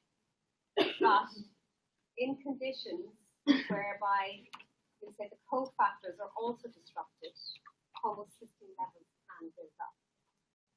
Okay? The mechanisms that they're not working off right now, but there is a relationship there. In a lot of people with alcoholism, they're malnourished. They have very low levels of vitamin B12. And what's interesting in this case is your ALP, alkaline phosphatase. This requires vitamin B12 for full activity. And in people with alcoholic problems, their levels of ALP are often quite low. And it's uncharacteristically low. But just be mindful that there is a nutritional element to that. Okay? I'm going to have to mosey because we're moving on two pictures. Right, this is your fatty liver. So remember I said to you, Keep nicely documented it where there's a build-up of NADH, yes? There's a build-up of NADH if you have a lot of alcohol present. So if you've got a build-up of NADH, this now compromises that balance within the cell. And NADH is one of the important cofactors in fat metabolism. So normally, right, NADH favors fat synthesis as opposed to fat breakdown. So what's going to happen in your liver cells is rather than breaking down fat, you're going to start synthesizing fat. That is why you get those fat globules within your liver. Okay. But it also, in NADH, will also compromise the TCA cycle, and you get a drop in your energy levels. So your energy levels and your fat system is changed. So that's what it looks like down a microscope when you drink too much alcohol. And Sorry, is there any other causes of fatty liver that's not related to that? yeah, so there is causes of non-alcoholic fatty liver disease. Right.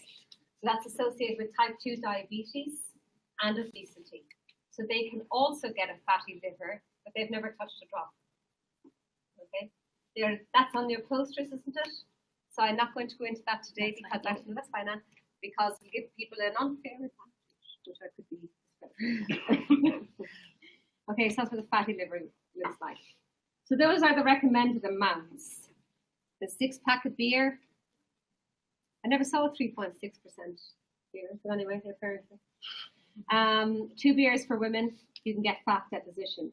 However, if you stay off the beer or stay off the wine for about a month or 2 months, that's reversible. Okay, that level of fat that has deposited in your liver can be reversed. But remember, I said to you about see those blue marks here, those fibers? Yeah, that's the collagen buildup, right? That's what it looks like down the microscope. So an increase in collagen in the cirrhotic stages of the liver. Now, technically speaking, cirrhosis is irreversible. You will die from liver failure, and it's just a matter of time. However, ironically enough, they've now started to develop therapies that can reverse cirrhosis, which I'm not really convinced is too great a thing either when I think about it, because it's probably going to encourage people to carry on regardless. But anyway, that's where we are with that. So, the biochemical changes. This is important because it helps you when you're discussing your case studies. So these are the elements that are changed. Your aspartate aminotransferases will be increased over your ALT because you're getting full breakdown of the cells. And usually it's the ratio that you're looking at. I want you to look this up. What's important about the ratio of AST to ALT? Your gamma GT is increased. Your gamma glutamyl transferase is also increased, as is your ALP, procollagen time, so on and so forth. You get ascites. Have you ever seen anybody with ascites? It's where their abdominal region, it's like as if they're maybe about 5 or 6 months pregnant, I guess, is the best way to describe it. But it's basically a change in the fluid distribution. Okay? So it's an imbalance in your oncotic pressure, and that's due to the albumin. So your levels of albumin are disrupted, and your albumin is important for regulating the fluid distribution between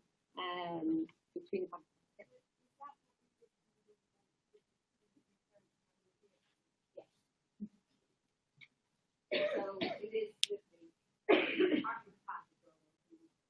Gives it on fat, but it's fighting it's no fluid retention.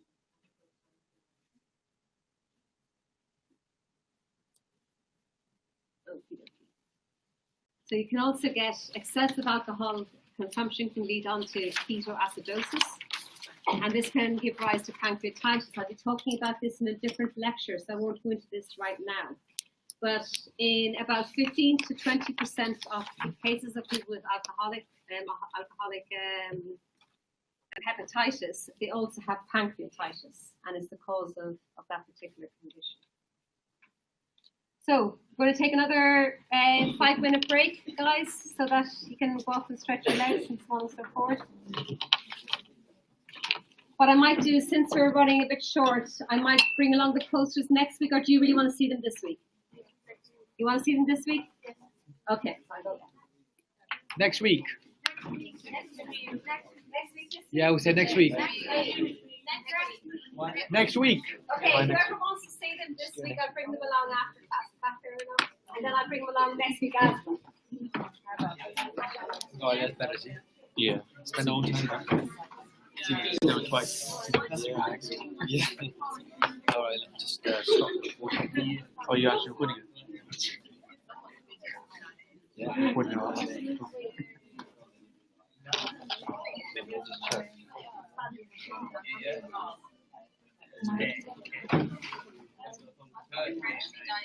Yeah, I think it's pretty good. Stop mine. Yeah, pretty good. Alright. Reading papers already. Dedication, man.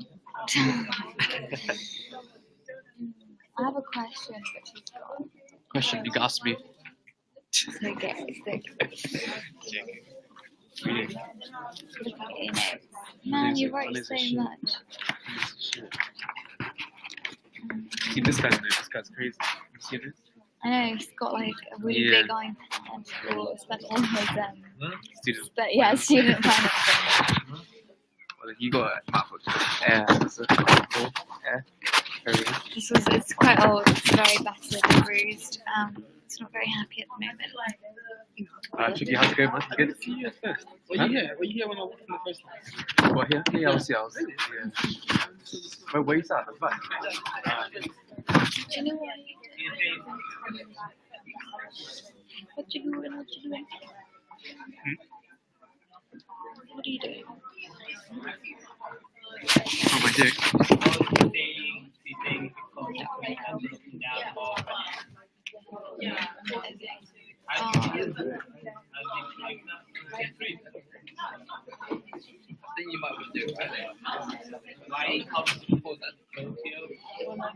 Should upload my notes to the Blackboard.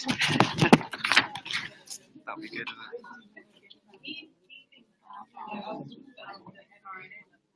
Have you started your posting then?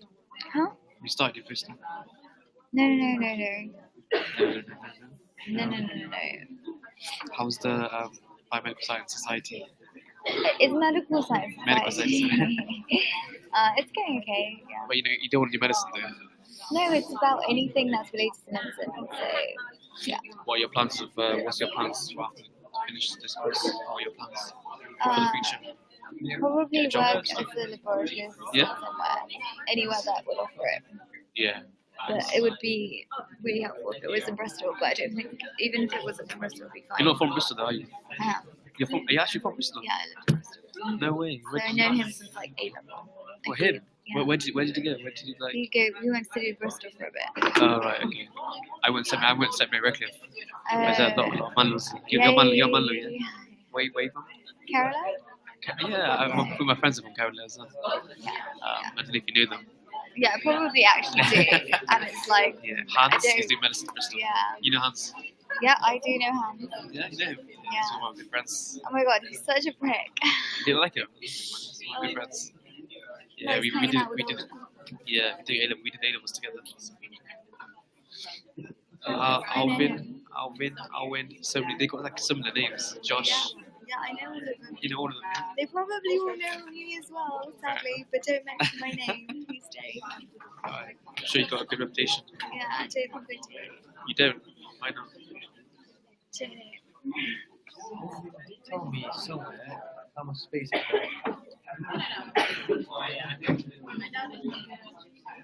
Buy more space. Space. Well, not spend money. How much was that? Quite expensive. That iPad Pros. Yeah. It's the first gen, so people know exactly what it's No way. Is that a different system? Because they Can come that up. just, oh yeah, Yeah. Is it just a different system? I'll check that out, but I understood it to be enzyme. But Okay. it doesn't matter. It doesn't matter, Well, okay. it does. I'll have a look at that and I'll correct it if it's wrong. Oh, okay, that's fine. That's Lovely. fine. I just was a bit confused. What did you ask? What did you ask? Tell me, what did you ask? Nothing. It is important. It isn't. Wait, ask me. It isn't. I might give you that first. What is it? Tell me. No, it's not. Tell You're me. gonna give me. What is it? Okay. It's about microsomal enzyme or if it's Yeah. ethanol. Yeah. What Sorry about guys, does anyone have a spare module handbook? What did you ask? No, sorry, we don't have a book. Myra, Oh, you do? Oh, thanks, Peter. I've got one on there, so it's fine. Are you sure? Yeah. You printed one. You printed one. It's fine. I've got one on there, but I I printed think the. that's very kind of you. That's really nice of you. Thank you very much. That's kind of you. When you said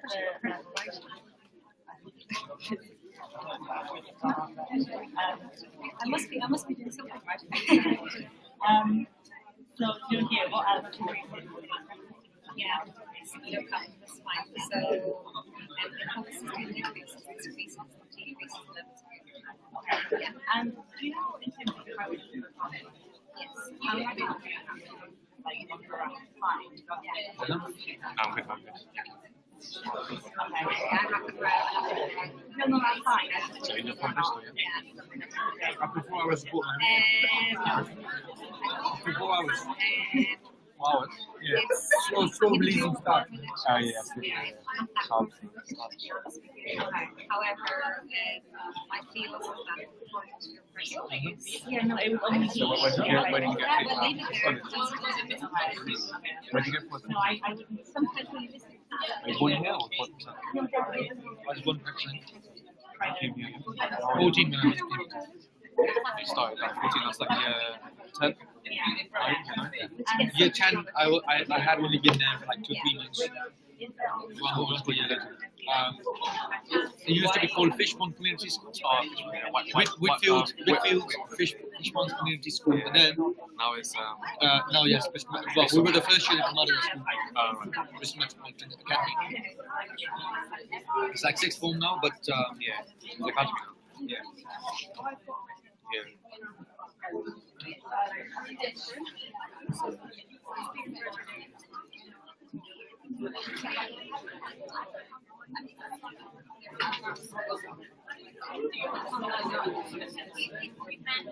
How are you feeling about it? Sorry? How are you feeling about this lecture? Yeah, it's not too bad actually. I thought How was your I first thought it'd be lecture? worse.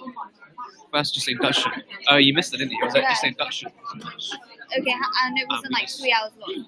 It was. Nah, it wasn't. It was like 2 hours maybe. Okay. So we got Did you do anything that's to do with lecture? No. It's just how it basically is. just explaining this. Oh, okay. Yeah, you didn't really miss Okay, much. guys, everyone refreshed. Yeah.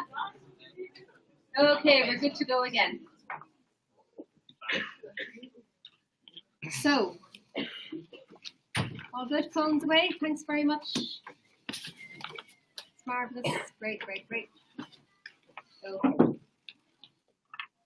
So there's lots of pathways, isn't there? Lots of biochemistry. I'm just terrible. But this is a platform for the knowledge, right? You're expected after this to actually go back to your textbooks and to also read the papers online and to learn about it, aren't you? This is your introduction into what the particular aspects are. If after that you then have issues and problems, bring it to the tutorial next week. Yeah? So that's what that's there for. The tutorial will really help you absorb the information because we will be going through the theory in addition to the case studies again. So don't be too worried about missing a concept or whatnot. And I'm always there to ask at the classes or in the tutorials if you want anything clarified. Okay? Righty, so the last part of the lecture, liver disease. So we talked about poisonings. So I've covered that quite a lot, haven't I? I've covered the toxic alcohol poisoning. But there's also viral. This can also cause damage to your liver. Okay, so you can get viral hepatitis. But this was discussed in detail last year in SBOD. Is that right? Yeah? So that should have been discussed in detail last year. Chronic diseases. So anything that lasts longer than 6 months is termed a chronic condition. And this is an extended form of your alcoholic hepatitis leading to cirrhosis, non-alcoholic fatty liver disease, autoimmune disorders, and genetic disorders. Those are conditions that are classified as chronic diseases. We also have cholestasis or space-occupying lesions. This is where there's a blockage to the normal flow of bile. So these are the conditions that you start off with when you're talking about a case study. Conditions associated with the liver can be intrahepatic, which is usually the first set of acute diseases.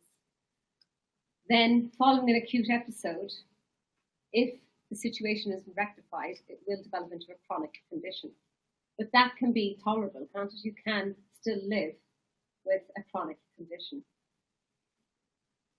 So on presentation, the person may or may not present with jaundice, dependent on whether their bilirubin levels are up or whether they can actually physically see it.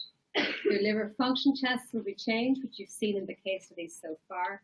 And again, as I mentioned at the start, you might get that localized pain up in the upper right-hand quadrant. So that's where you're going to feel that pain. So I'm going to give you 5 minutes. Have a look at the case study. And can you tell me what's wrong with this patient? 5+5, we'll have a chat. You can talk to each other, have a conversation. 5 minutes, you're deciding the exam, just think about it. Yeah, okay. So he has cholestasis. Yeah. The stools are pale, Yeah. so that means Cholestasis. cholestasis. Yep. The reason why it's obviously cholestasis was what blocked Yeah. bile duct. bile ducts are blocked, has cholestasis. Why is it pale? Why is this stools pale? Why? Cholestasis. What's it to do with unconjugated bilirubin? What's it got a high level of Unconjugated. unconjugated? And then he's also a moderate drinker, hence the visual dominance. Alkaline phosphatase, that's cholestasis again, isn't it? Yeah, and he also has a high level of everything. High level of it's not that high. It's cell damage. It's not. Yeah. Because he's a moderate drinker. Yeah, so there is some cell damage. there is cell damage, but not that much. I think just like starting.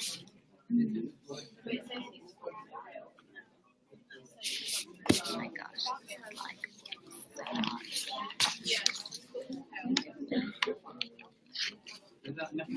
much. Is it still like 17?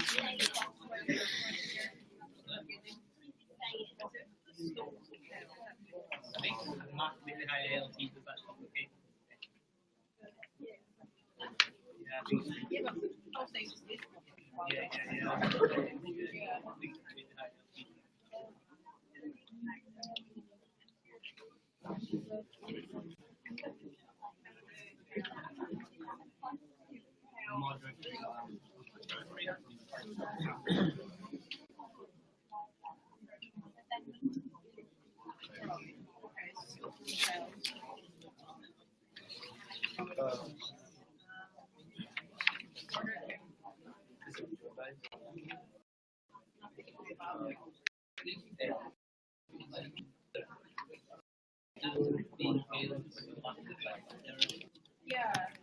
I don't want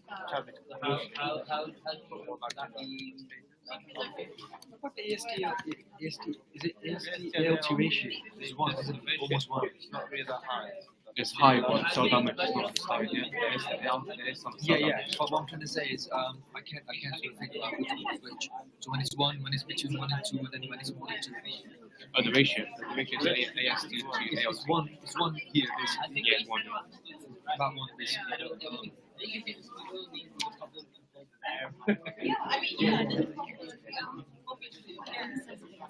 Then I think you can say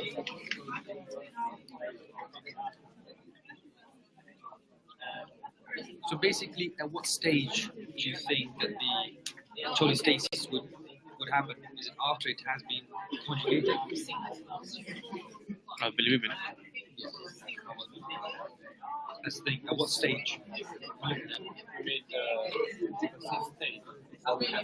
Yeah, I mean, what I'm trying to ask is they haven't talked about the urine. Okay, So let's it's get going. fully conjugated, Let's have a right? look to see what's wrong with this patient. So, Ali, do you want to start, please? What do you think is the pictures that you're going to get here from this?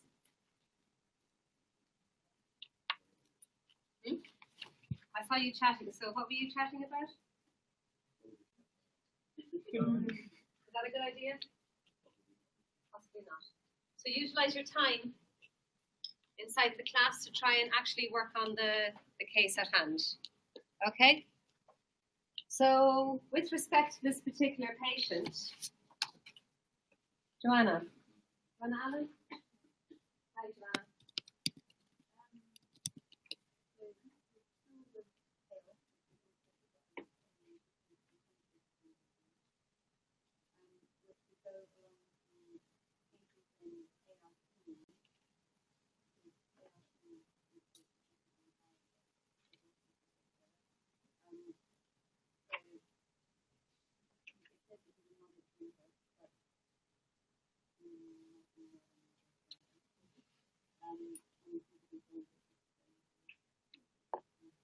Excellent, Joanna. That's fantastic first up.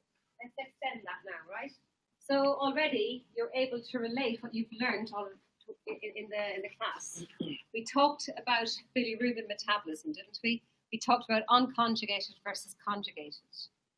We go back at the end as we're going through the case studies. But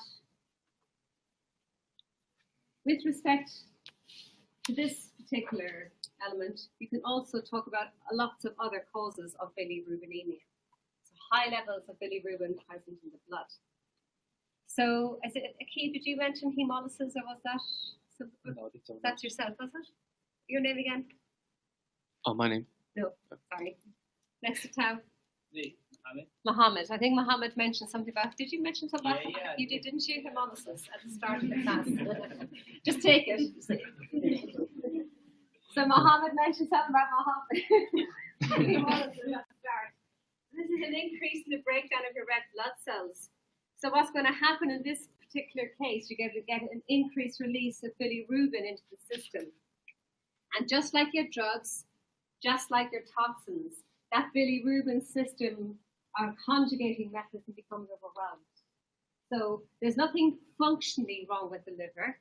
The liver is fine. There's just too much bilirubin present in the system and it's overloading the liver. Is that okay? So the liver is absolutely fine. That's an example of a pre-hepatic cause of hyperbilirubinemia. And it's a good lesson to note that just because somebody is jaundiced does not mean they've got liver disease, right? Because people will automatically associate jaundice with the liver. Another case is reabsorption of a hematoma. So it's a buildup of blood within the tissue. That can cause hyperbilirubinemia. You can also have it with respect to decreased liver uptake or a decrease in the conjugating mechanism. And this is related to inborn errors. There's a syndrome called Gilbert's syndrome. And actually in this class I met somebody with Gilbert's syndrome because it actually often doesn't present until it's people about your age or just younger. So a lot of people when they up to the age of 18 or 19, they may not have started drinking. When they come to uni, they start drinking, and they suddenly become jaundiced. Is that where the glucuronic acid is produced? Not the glucuronic acid, it's the enzyme. It's the bilirubin uridyl glucuronal transferase. That particular enzyme is not operating at its maximum. So it basically cannot carry out the conjugation properly. Okay? Dependent on the severity of their condition, do they have a strong or a low version of it, will be their ability to conjugate. So under normal conditions, their conjugating systems work okay. But if they have alcohol or a stress-related situation, that puts extra pressure on the liver, and they tend to then start presenting. But they usually carry on as normal. They're all pretty good. So this one there is such an inborn condition leading to the build-up of conjugated bilirubin or unconjugated bilirubin in the blood. In conjugated conditions, it can be caused by hepatocellular disease, such as the viruses, the toxins, the drugs, all of those areas where the hepatocytes become disturbed. That can cause a build-up of conjugated bilirubin present in the blood. Also cholestasis, so blockage to the normal flow of bile. This will also increase it. And again, in other inborn errors. And an example of these include Gilbert syndrome, which I explained to you already, it's the failure of the conjugating mechanism. Fragile-Neckar syndrome, deficiency of hepatic uridine transferase. They're very similar, one's deficiency, one's a failure of the conjugating mechanism to occur. Uridine glucuronal transferase. It's on the very first slide, Ruth. Not first slide, but in the bilirubin metabolism one. Probably can't. Can you see it? Yeah, good. That's that. So in the conjugated forms, inborn errors, Stevens-Johnson syndrome or Rotor syndrome also have a defective, we'll say, excretion of the normal flow of bile. So anywhere where bile or bilirubin metabolism is being affected, you will get high levels of your bilirubin present in the blood. That again may be unconjugated or conjugated. But in the hospital, what they'll normally do is just total bilirubin. So they won't measure differentiated levels between the conjugated or unconjugated. They'll only look at those different levels if they feel there is an inborn error. So if they actually have to. So as I said, the classification of jaundice is prehepatic, intrahepatic, or cholestasis. So in your particular patient, Joanna, you said hyperbilirubinemia in that particular patient. Is it pre, intra, or cholestatic?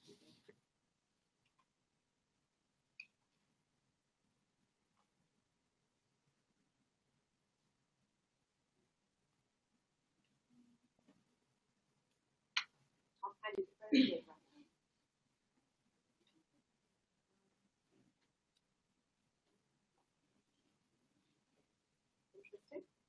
So, do we have enough information?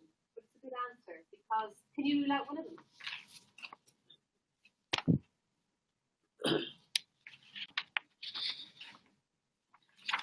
Do you think it's prehepatic?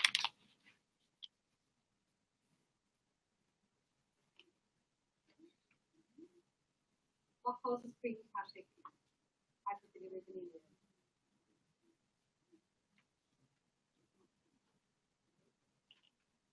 So it could be intra or post. That's what we're thinking right now. So due to your knowledge, or based on your knowledge, it's the jaundice in this particular instance is unlikely to be prehepatic in nature. There's no evidence of hemolysis, correct? There's no evidence of any inborn conditions in this particular case. So we look at the bilirubin. What else is important to look at? Your ALP and Is it the ratio between the two? The AST and the other one? ALT. Yeah, you're going to look at your enzymes, aren't you? So what are the enzymes telling us? Okay.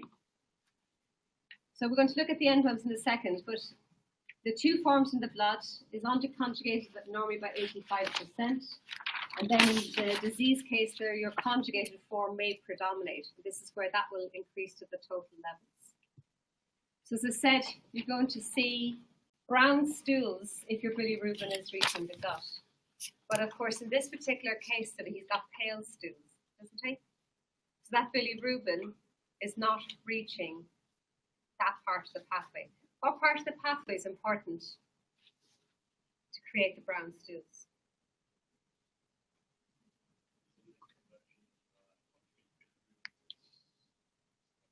Yes, well done, well done. It's the bacterial action, isn't it? It's the very last part of that pathway that converts your urobilinogen to stercobilin. Okay, that gives that brown colour to the feces. So inside in the exam, if you're talking about cholestasis, then that's the element of that pathway that you bring to light, isn't it? Due to the fact that in this part of the gut, the conversion happens from X to Y, this is not occurring because the stools are pale. Therefore, the failure or the problem must be upstream of that, mustn't it? So the bilirubin is not reaching the gut. Okay? If the bilirubin is not reaching the gut, that cholestasis must either be in the liver or just outside. It's probably more in the liver, isn't it? Or is it? How are we going to think about that? So what we need to take into account, in addition to the pale stools and whether the urine is orange or not, is the levels of ALP. If they're both raised together, that confirms your cholestasis as a diagnosis. What's your ALP, Vinny, in this particular case? It's quite raised, isn't it? So now you've got supporting information to suggest that this is a blockage. Okay? If it's only partial blockage, then your ALP may be raised, but not your bilirubin. That's also a very important deciding factor. This is how jaundice can be.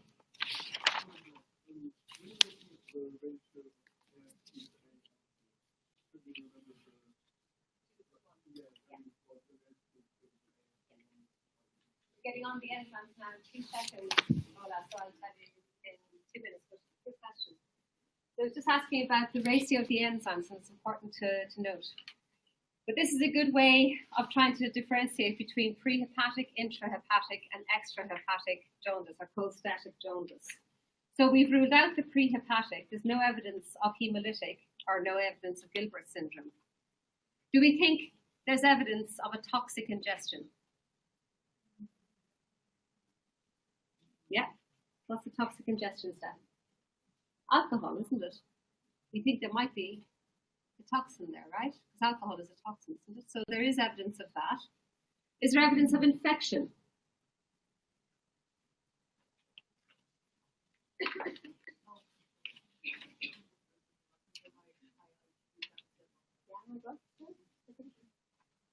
Barney, is there evidence of infection?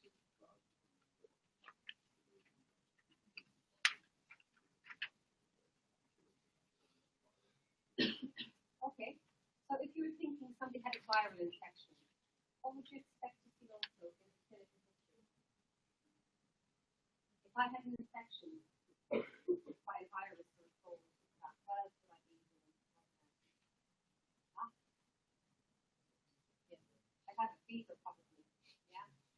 So if it's a viral infection or a cold or whatnot, you'd have a fever, right? So you'd expect to see a temperature rise with an infection. So have you any indices of that? No. So with respect to the cholestasis at the very end, there is evidence of this, isn't there? Because the ALP levels are increased, right? So there is evidence there's a blockage to the normal flow of bile. So now we're going to get on to the next stage. So what's causing his jaundice in this particular case? So we're going to look at the enzymes, right? So the enzymes, your AST and your ALT.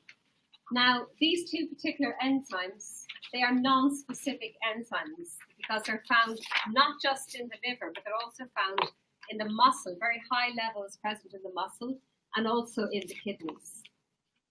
So your AST and your ALT are often looked at from a ratio point of view. Your AST, aspartate aminotransferase, this is largely mitochondrial, okay? Whereas your ALT is largely cytosolic. So Ola, that's why. So if your damage to your cells is minor, okay, it'll just be your ALT will be released. And the level of ALT will exceed that of AST.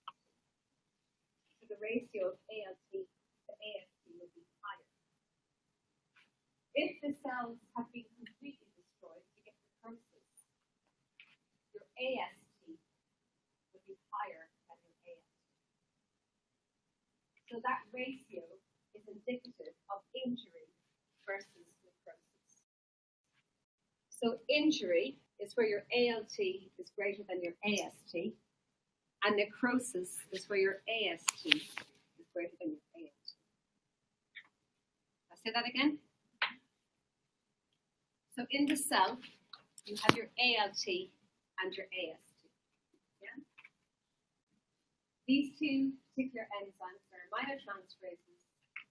They are found in very high levels in muscle in particular, and also liver and kidney and the brain. But in the liver, the levels are particularly high, and they're used as markers of the structural integrity. So when those liver cells are destroyed, those enzymes are released.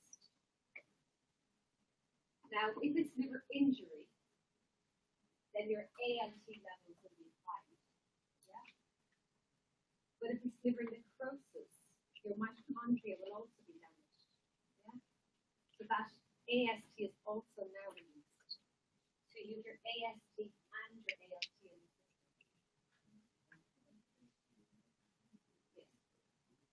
Yes.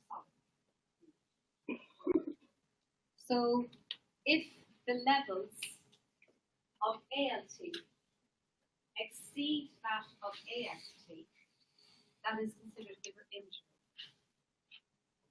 If levels of AST exceed that of ALT, that is a sign of necrosis. Okay? So it's the ratio of one to the other that's quite important. What's the situation in this guy's case?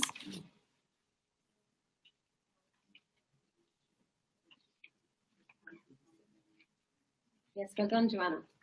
So ALT is higher than AST in this particular case. So our enzymes are suggesting that there is liver injury, okay? But what's it also helping you with, Joanna?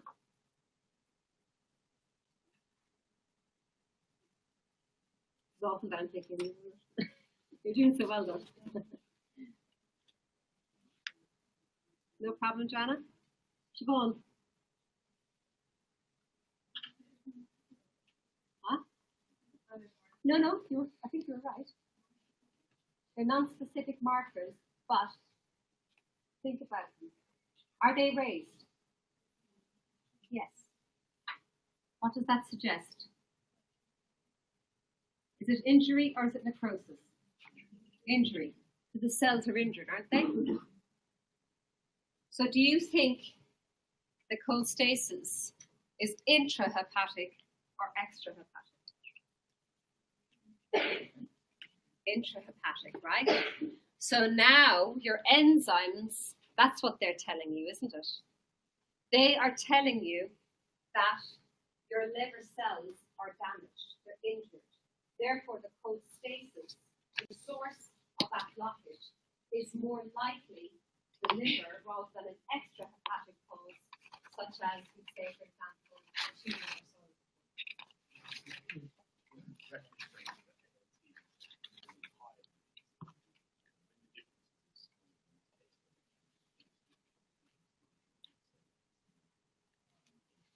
That's a good question. So the level increase above the reference range, that's always just a reference range. So that's why I looked at it. So they're the levels of those enzymes present in the blood are very low and okay. So the increases are just high ones, right?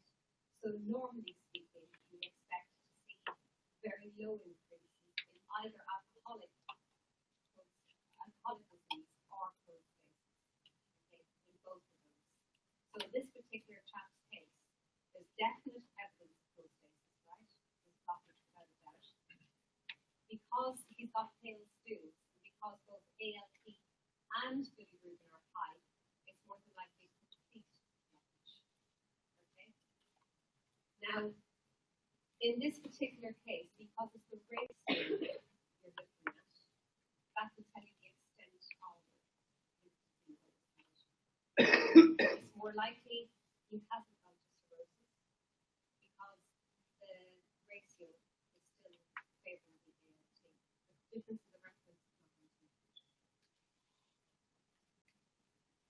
So let's talk about that a bit more. So our enzymes, what they have done is that they have helped Akib.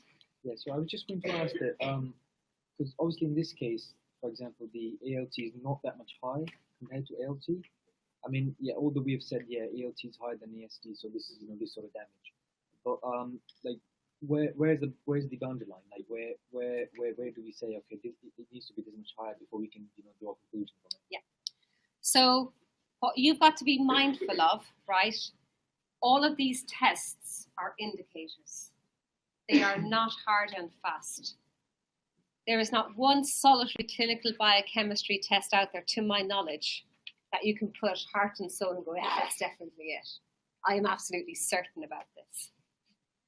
What you can do is take those biochemistries together as a whole and look at it as a clinical picture, Keith, right? So it's general. So are they generally mildly elevated? Is there a marked increase or a moderate increase? And I'll show you those in a second. So it's the amount above the reference range which will dictate whether they're a marker of X, Y, or Z. I'll talk about that in a second. But it's a really good question, and it can be quite difficult because if it's there's, sorry, what's your name again? Delvin. Delvin was bringing up a good point. The levels are so low, like how can you really tangibly look at it? The point is that in itself gives you an answer. Because levels, when they're just that's slightly above the reference range, they're very much related to alcoholic liver disease or cholestasis. I ask you in the particular case studies, what's the most likely diagnosis, right? So what together will your clinical picture and your biochemistry tell you? What is the most likely diagnosis? So we'll go through that in a second. So, in my mind, I thought like walking outside the liver, like the liver still causes liver damage to blockage, like a fat flow. But if there isn't like liver damage, if there is liver damage, we should assume that it's the big liver.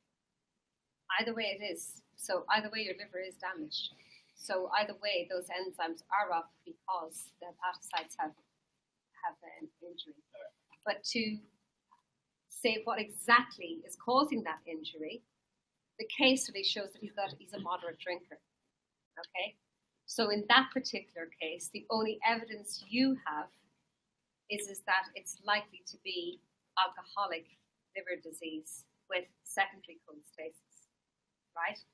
To confirm that, you would need to do a scan, right? You would have to rule out if there's any post-hepatic blockages, absolutely. But the most likely diagnosis is alcoholic liver disease with cholestasis. Okay? So, yes, you can't be certain in some cases, but the most likely diagnosis. What does your pattern, what does your family of enzymes and those clinical pictures show you? So when you're answering case studies, especially for next week, you look at those patterns, right? Go for your AST and your ALT first. Actually, let me go through those. So those are the levels, right, Akib? You're talking about that? So moderate to slight increase. If it's less than 5 to 10 times the upper reference range. And then if it's a marked increase, it's about 10 to 100 times. Or if the levels are greater than 100 times, that's usually due to toxic ingestion. Where did we see that today? In the overdose, wasn't it? So we saw levels that high with the overdose, right? We've seen levels of representative of complicated cholestasis just in that case study we looked at now. But what about if there's a virus? Because Barney, you were talking about that, and what or how would that look like? What does that appear in a particular case study? So, sorry, I'm just going to go ahead. In this one, we've got a 49-year-old woman with flu-like symptoms. Last case study of today. 5 minutes, have a quick look at it. What do you think about this particular patient?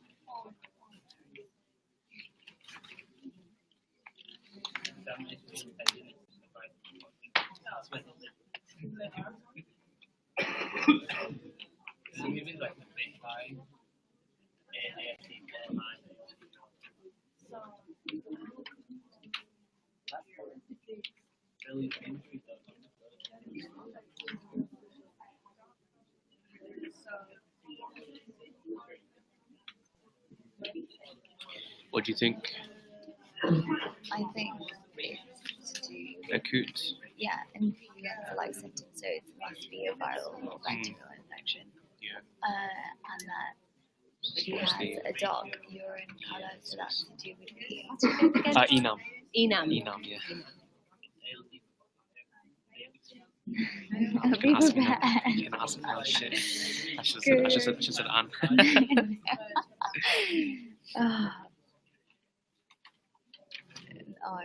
No. Physiological examination revealed tenderness in the right upper. Yeah, that's where the liver is. That's where the liver is. So there's tenderness in the area of the liver, which means there is some sort of touch. And it's albumin's lower. ALT is higher than AST. Albumin is fine, isn't it? It's Injury. necrosis. There's 42 Isn't it necrosis? Actually, less than 50, so it's fine. What's the GT? That's one of the. So it's liver injury. You're Liver right. injury, yeah, liver liver injury. yeah. So It's when because AST is higher than ALT. ALT is higher than AST. Yeah, it's like Yes, say I know. three I times. did say that, but. No, I was talking to Anne. But there are other things as well that I'm trying to ask is, so there's a reason why the ALP would be higher. The bilirubin isn't that high, to be honest. But the ALP, okay. The ALP Something to do with cholestasis. I think secondary cholestasis. alkaline phosphatase. So it could be acute liver damage or injury What's that? with secondary Gamma, cholestasis. gamma GT. What's that? Secondary. Is it secondary? Because it says urine is dark in colour. Is that indicating secondary? Oh yeah. No, I don't know how if it's related to cholestasis, because normally that's to do with the. Oh yeah, it's not cholestasis. Yeah. This is not okay. Yeah. So So what's your diagnosis? Go on, just gonna ask you. Shit. Google it, quick. Google it. What do you want me to Google? Oh shit. Okay. Oh no. Okay, what do you want me to giggle? Tell me what you want me to giggle. I'm not sure. And what do you mean to giggle? Right, so thinking through. That means getting through the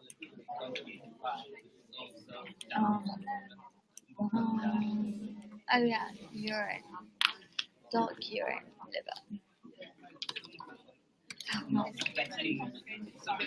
Dark urine. Let's see what.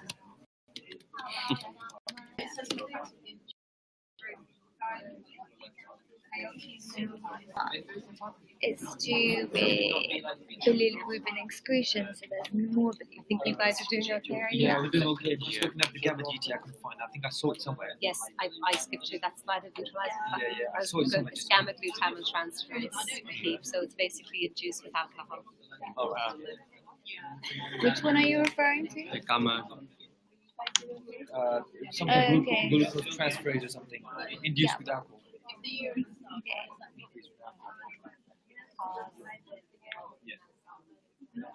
Alcohol. You're gonna be asked. You're gonna be asked. No. Feeling prepared? No, I'm not. I'm prepared. I love when she asks you. Instead of me. Oh my god, no. I'll be like, I'll be the one googling. I'll be like, help me. Like, don't know you.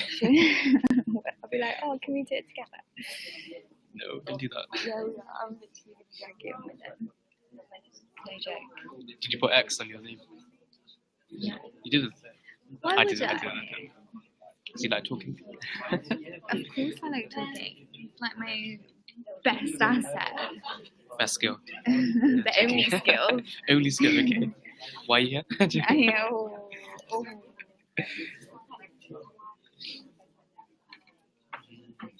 Pants. Okay. Right. Go on, what's your game plan? Tell me what your game plan is. Work my way down. No, just say it. So it's to so how does bacterial conjugated infection link with it? fever, obviously. Yeah, but what does the Flu-like bacterial, symptoms. like how does that affect the liver? Anorexia, so she's not eating as much as she would, like nutrition wise. Nausea. Yeah. So it's like cute. Maybe it's acute. What would you say? Acute. Huh? Acute. I'm not sure because AFT is quite high, isn't it? Infection. Microbial investigation is needed. What do you say, man? Heterocellular. Give me a summary. It's got flu-like symptoms. Yeah, it's Flu-like symptoms. So it might be viral. Well, the AST-ALT ratio is more than 2. What, sorry? ALT. The ALT ratio. Yeah, so it's definitely a factor. What evidence of the liver, so it might be definitely. I feel like she should make it really quick. Do you think she'll pull me out of making a phone call? Oh, if you have to go out, you can't make it in here. Okay, yeah. Why, you want to make a phone call in here? I don't know. Hey. Yeah, what do you want? You're gonna call your hubby? No. You're married. Nancy. You're married. I guess you know the Malus get married early. No, I know. Exactly, that's what I'm asking. I'm not. You're not a typical Malu. I'm definitely not. No? Wouldn't say.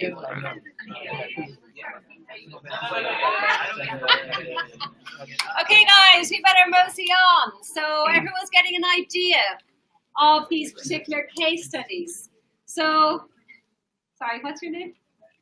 Session. He's going to give me a start off on this because he's on the right track.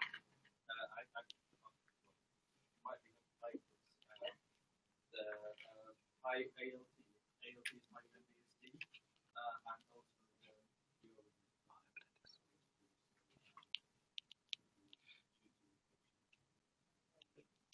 Okay, so let's talk about that a bit more. Good start, excellent. You want to join us? Yeah.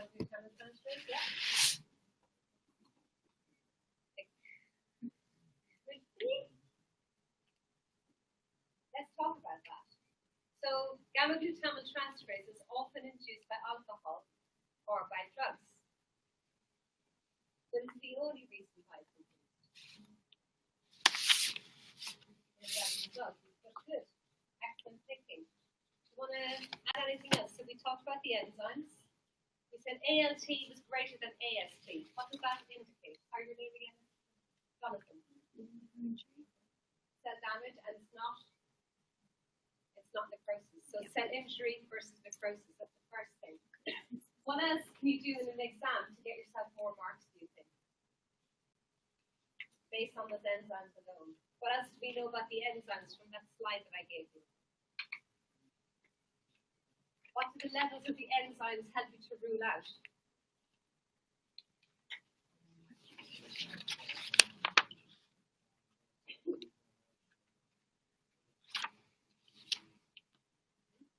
So it might rule out cholestasis. Yeah. It may also rule out the fact that it's unlikely to be alcoholic liver disease. Yeah. What else can it rule out? What's the top one? Toxic injection. Thank you, Keith. Toxic ingestion, okay? So it rules out toxic ingestion. So the increase in these enzymes in this particular case has got to be either toxin-induced, right, or viral. Okay? So why, can you argue now which is which?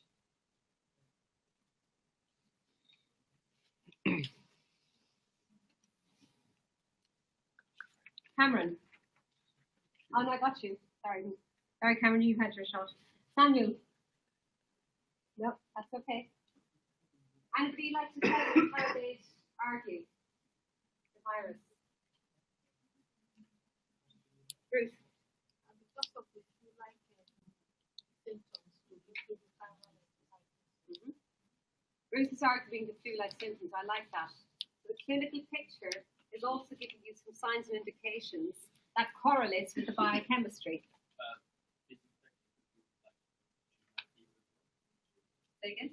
Yes, she's got fever. Yeah, absolutely. So the high fever, the flu-like symptoms correlates with the high level of your AST and ALT. But your ALP, this is also increased. What's ALP indicative of? Cholestasis, isn't it? Right. So, and your gamma GT is also increased. Didn't we say that, Jonathan? So if your ALP and your gamma GT are increased together, number one, it means your ALP is, the source of your increased ALP is the liver, because your ALP can also be found in bone, right? So it validates that the ALP increases in the liver. So now you've got indication that there is some intrahepatic cholestasis. Huh?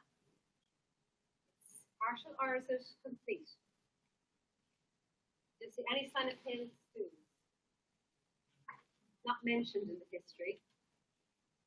Often when you see your ALP and your bilirubin, sorry, Mohammed? So I didn't understand how you used it, like, toxin or viral. Okay, so based on the enzymes, so they're increased by about 10 to 100%. Or sorry, 10 to 100 times the upper reference range. That could be due to either toxins or viruses. So I want to try and figure out what's the most likely diagnosis. The most likely diagnosis based on the clinical picture is the fact that she's got nausea and flu-like symptoms. Also pain up in the upper right-hand quadrant. And she's presenting with dark urine and the bilirubin. Together, that shows that the liver is the source of this problem, right? I would rule out toxins because of the fever and the anorexia. These are common symptoms that one would see in response to viruses. So the most likely diagnosis, right? There's no evidence that she's taken in any drugs, correct? We've ruled out alcohol because level of AST does not exceed that of ALT. Is this acute or chronic condition? It's acute. Another reason why it corresponds with the particular clinical picture. So her albumin levels as well, they're within range. What's albumin? Carrier. It's a carrier protein, it's a non-specific protein. Where's it synthesized? In the liver, right? Is your liver synthesizing properly? Yes. So your liver is functional, correct? Yeah? So it's more structural integrity rather than the functional integrity that's compromised here, right? So there's not, you don't see any evidence of cirrhosis, is what I'm trying to say. If there is a cirrhotic liver, one would expect to see enzymes a lot lower actually, and your albumin levels down around your knees. Okay, well known. It can't produce it. Yeah. But ironically enough, actually, which is what happened to me, I got viral thyroiditis. Was it last year or the year before? Not a nice thing to have, actually. Your thyroid gets destroyed from a virus. But what also happens is that because the high levels of thyroid hormone that are floating around your body, they take up all the albumin, right? So your levels of albumin drop. But actually, with viral thyroiditis, you get hepatitis. Your liver cells also become destroyed for a few weeks, and then it becomes perfect, thank God.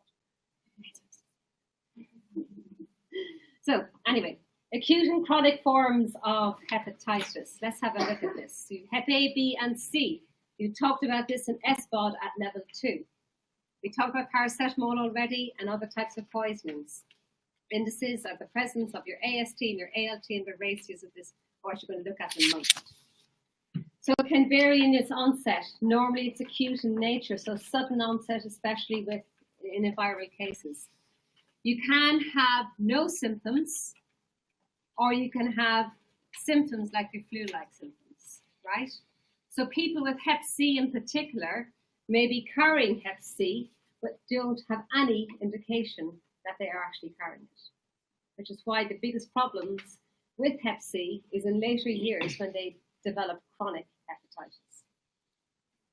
So Hep A, this is caused by transmission through water or fecal route. This is often presents in our world after somebody has come back from traveling. So normally if they're traveling to places where we say, for example, hygiene wouldn't be the best, so they may pick up this by the fact they haven't washed their hands properly or so on and so forth. In this particular case, the best thing about Hep A is that 70% of people present with jaundice. So it's very visual, the clinical presentation is quite impressive, and it is treatable. So that's pretty good. Hep B, on the other hand, only 30 to 40% of cases present with jaundice. So that's not necessarily a clinical diagnostic. For people with Hep B, this is usually transmitted via STD, but it also can be by toothbrushes, anywhere there's blood. Yes, people forget about that. Never share your toothbrush. Yeah. So any type of blood exchange, semen, fluid, this is how Hep B can be transmitted. These are the levels of it. It's high in blood serum or in wounds, moderate in semen, vaginal fluid, and saliva, but it's not very well detected in urine, feces, sweat, or tears, or breast milk. So therefore, if you're Hep B positive, you are unlikely to pass it on to somebody through these particular routes. You're more likely to pass it on through, as I said, STDs or in your blood serum, or so on and so forth. These are markers of Hep B. Do you remember when I showed you that in the first part of the case study? We saw serology was high levels of IgG. In a case study previously, what I gave was markers of Hep B. You need to know these markers. These are released into the blood when you're infected with Hep B. It can help you differentiate between the type of hepatitis that you have. I think we were talking about that informally at the start, weren't we? We said about, we knew it was hepatitis, but we couldn't tell which form of hepatitis.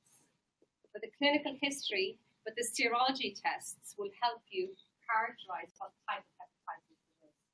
So these are the markers that you would look for Hep B. With respect to Hep C, jaundice only presents in about 20% of cases. Again, transmitted by STD, so on and so forth, or through drug use of needles. Now, the worrying part about Hep C is that you don't present or doesn't present for quite some time. The earliest it can be detected is within 2 to 4 weeks. I'll tell you the story. My daughter, we were on the beach and she stood on a needle, right? So she had to be checked for everything, right, under the sun. But we had to wait for an entire month to make sure there was no other types of disease present within that needle. So all of these tests and your ability to detect something quickly is absolutely important, because the quicker you try and get treatment for whatever condition it is, the better. So jaundice, if presents, it's 6 weeks later. That's a long time, isn't it? So before you even recognize you may have it, or it may not present at all. In this particular case, your ALT is lower in Hep A than B. The antibodies against this particular virus does not display until 12 weeks afterwards. That's how many months later? So, do you see the value of developing new and better diagnostics, right? So originally, you would not be able to know whether you're positive for Hep C for several months. But with the design and development of new and better tests, such as the RNA test, you can help to diagnose it within 2 weeks. So that's the importance of developing new diagnostics. So although 25% clear the virus, over 75% develop chronic infection. If you lead to chronic infection, this can lead to eventually to cirrhosis. And in a lot of cases, those with Hep C do develop cancer of the liver afterwards. I think it's 50% of cases is related to cancer. So these are the types of assays, and those are the antigens that one will look for. So again, in a case study, you should be looking to see for these serology tests if you want to confirm your diagnostic of what type of virus it may be. That's the relevance of this particular slide. So gamma GT, we talked about an increase in gamma glutamyltransferase. It's often increased in response to alcohol and to drugs, but it can also be increased in other types of liver conditions. So albumin, it's non-specific. It's a carrier of drugs. It's a carrier of hormones. It is a good indicator of acute versus chronic liver disease. In acute conditions, where there's just liver injury, your albumin levels will be within the reference range. If it's a chronic condition, your levels of albumin will be significantly decreased. Albumin is a functional liver test. But be mindful, levels of albumin can also drop if you're malnourished or if you've got other conditions where your hormones are too high. They will take up the levels of albumin. So non-alcoholic fatty liver disease. And you talked about this at the start. So this is where you remember where I showed you the fatty liver that results with the increase in NADH, so the increase in fat synthesis.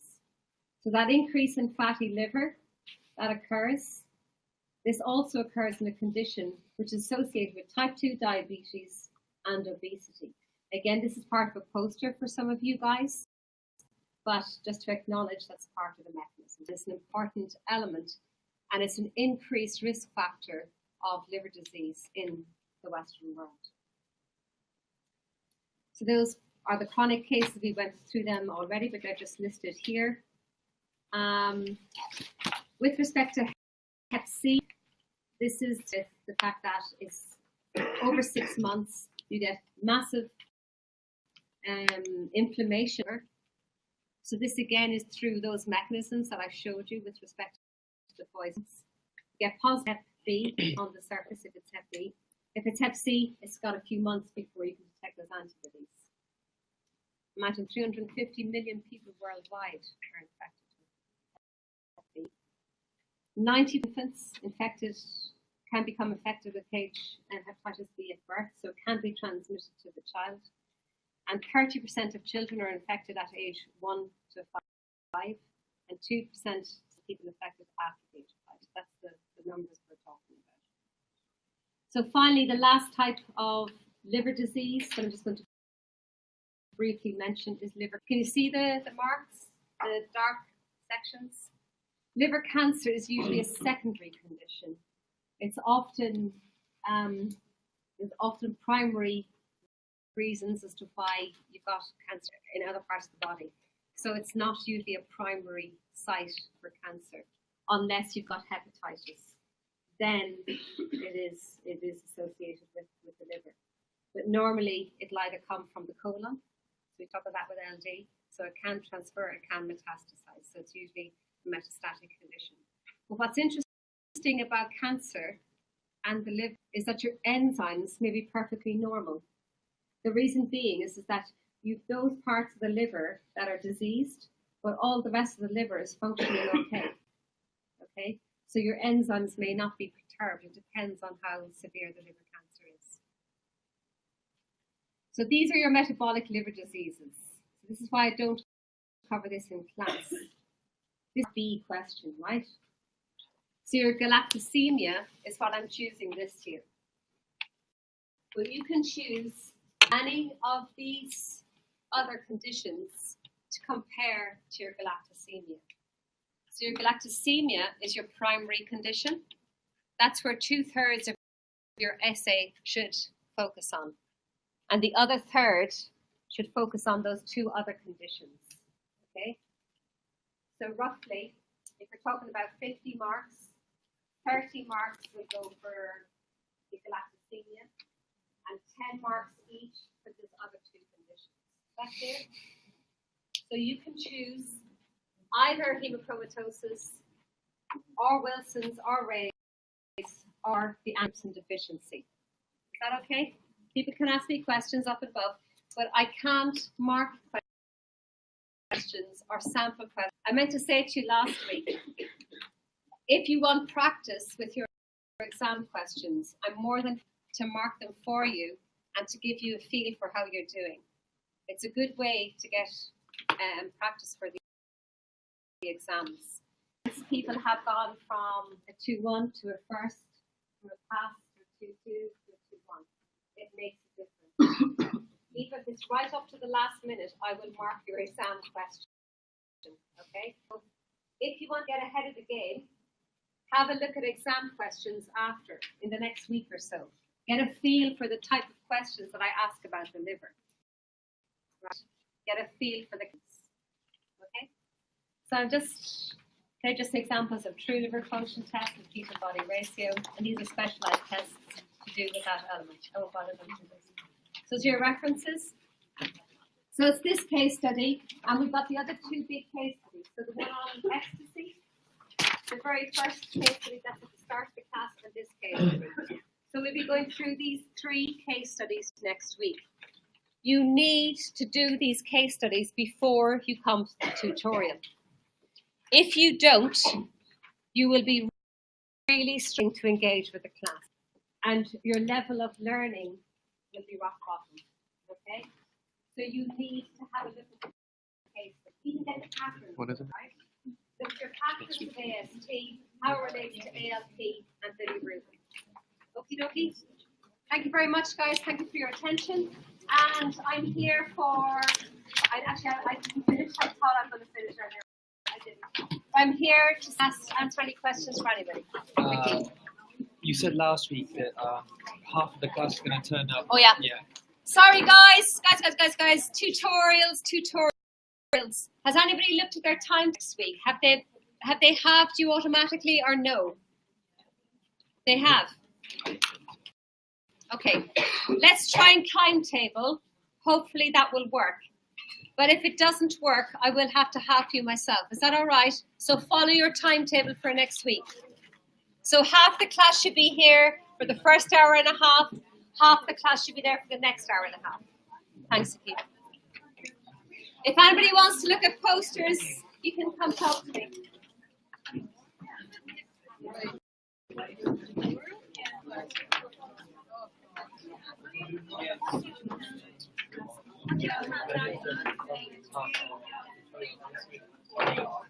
What's posters? I was gonna like take it.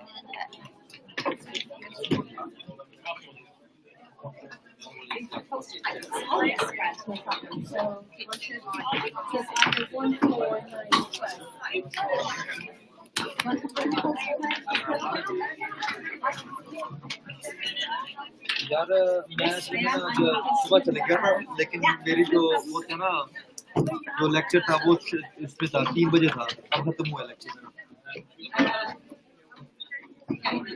तो अब मैं नहीं कि अभी class में निकला नहीं अभी मैंने कुछ चीजें देखी फिर निकल रहा हूँ तू चले गया काम पे चलो कोनी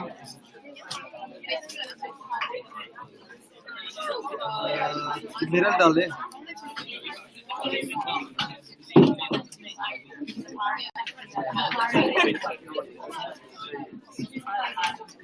चलो अच्छा ठीक है बारे मैं फिनिश कर रहा हूँ अब भी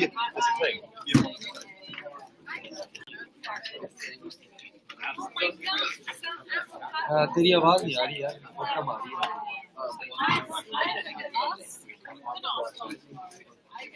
अच्छा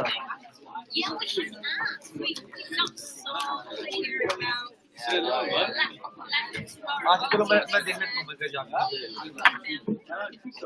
अच्छा चलो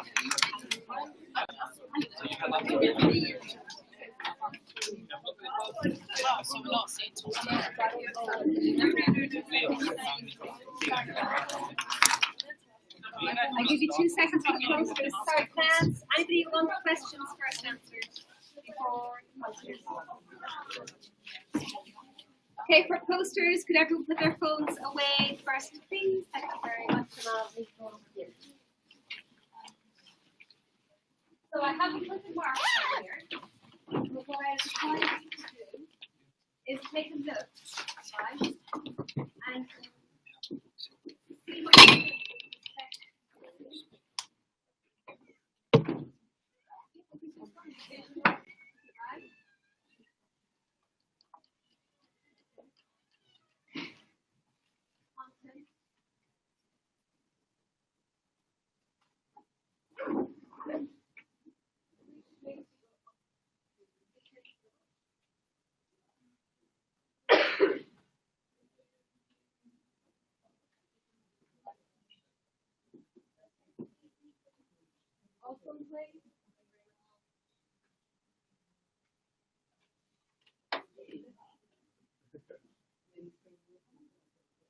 So guys, maybe if you kind of push back a bit and take in turns to look rather than everyone trying to squash it around.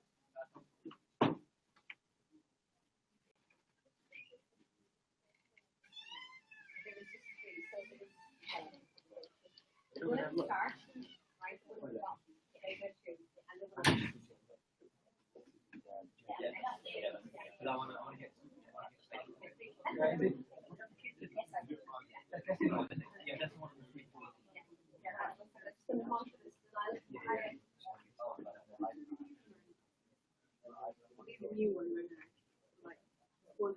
I'll be bringing them in again next week as well.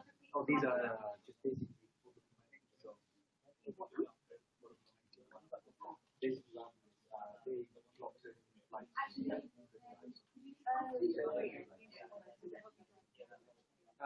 you can use Drive because they no, I had a mini then I bought years ago. I've got another one. I've got a BMW 180 as well.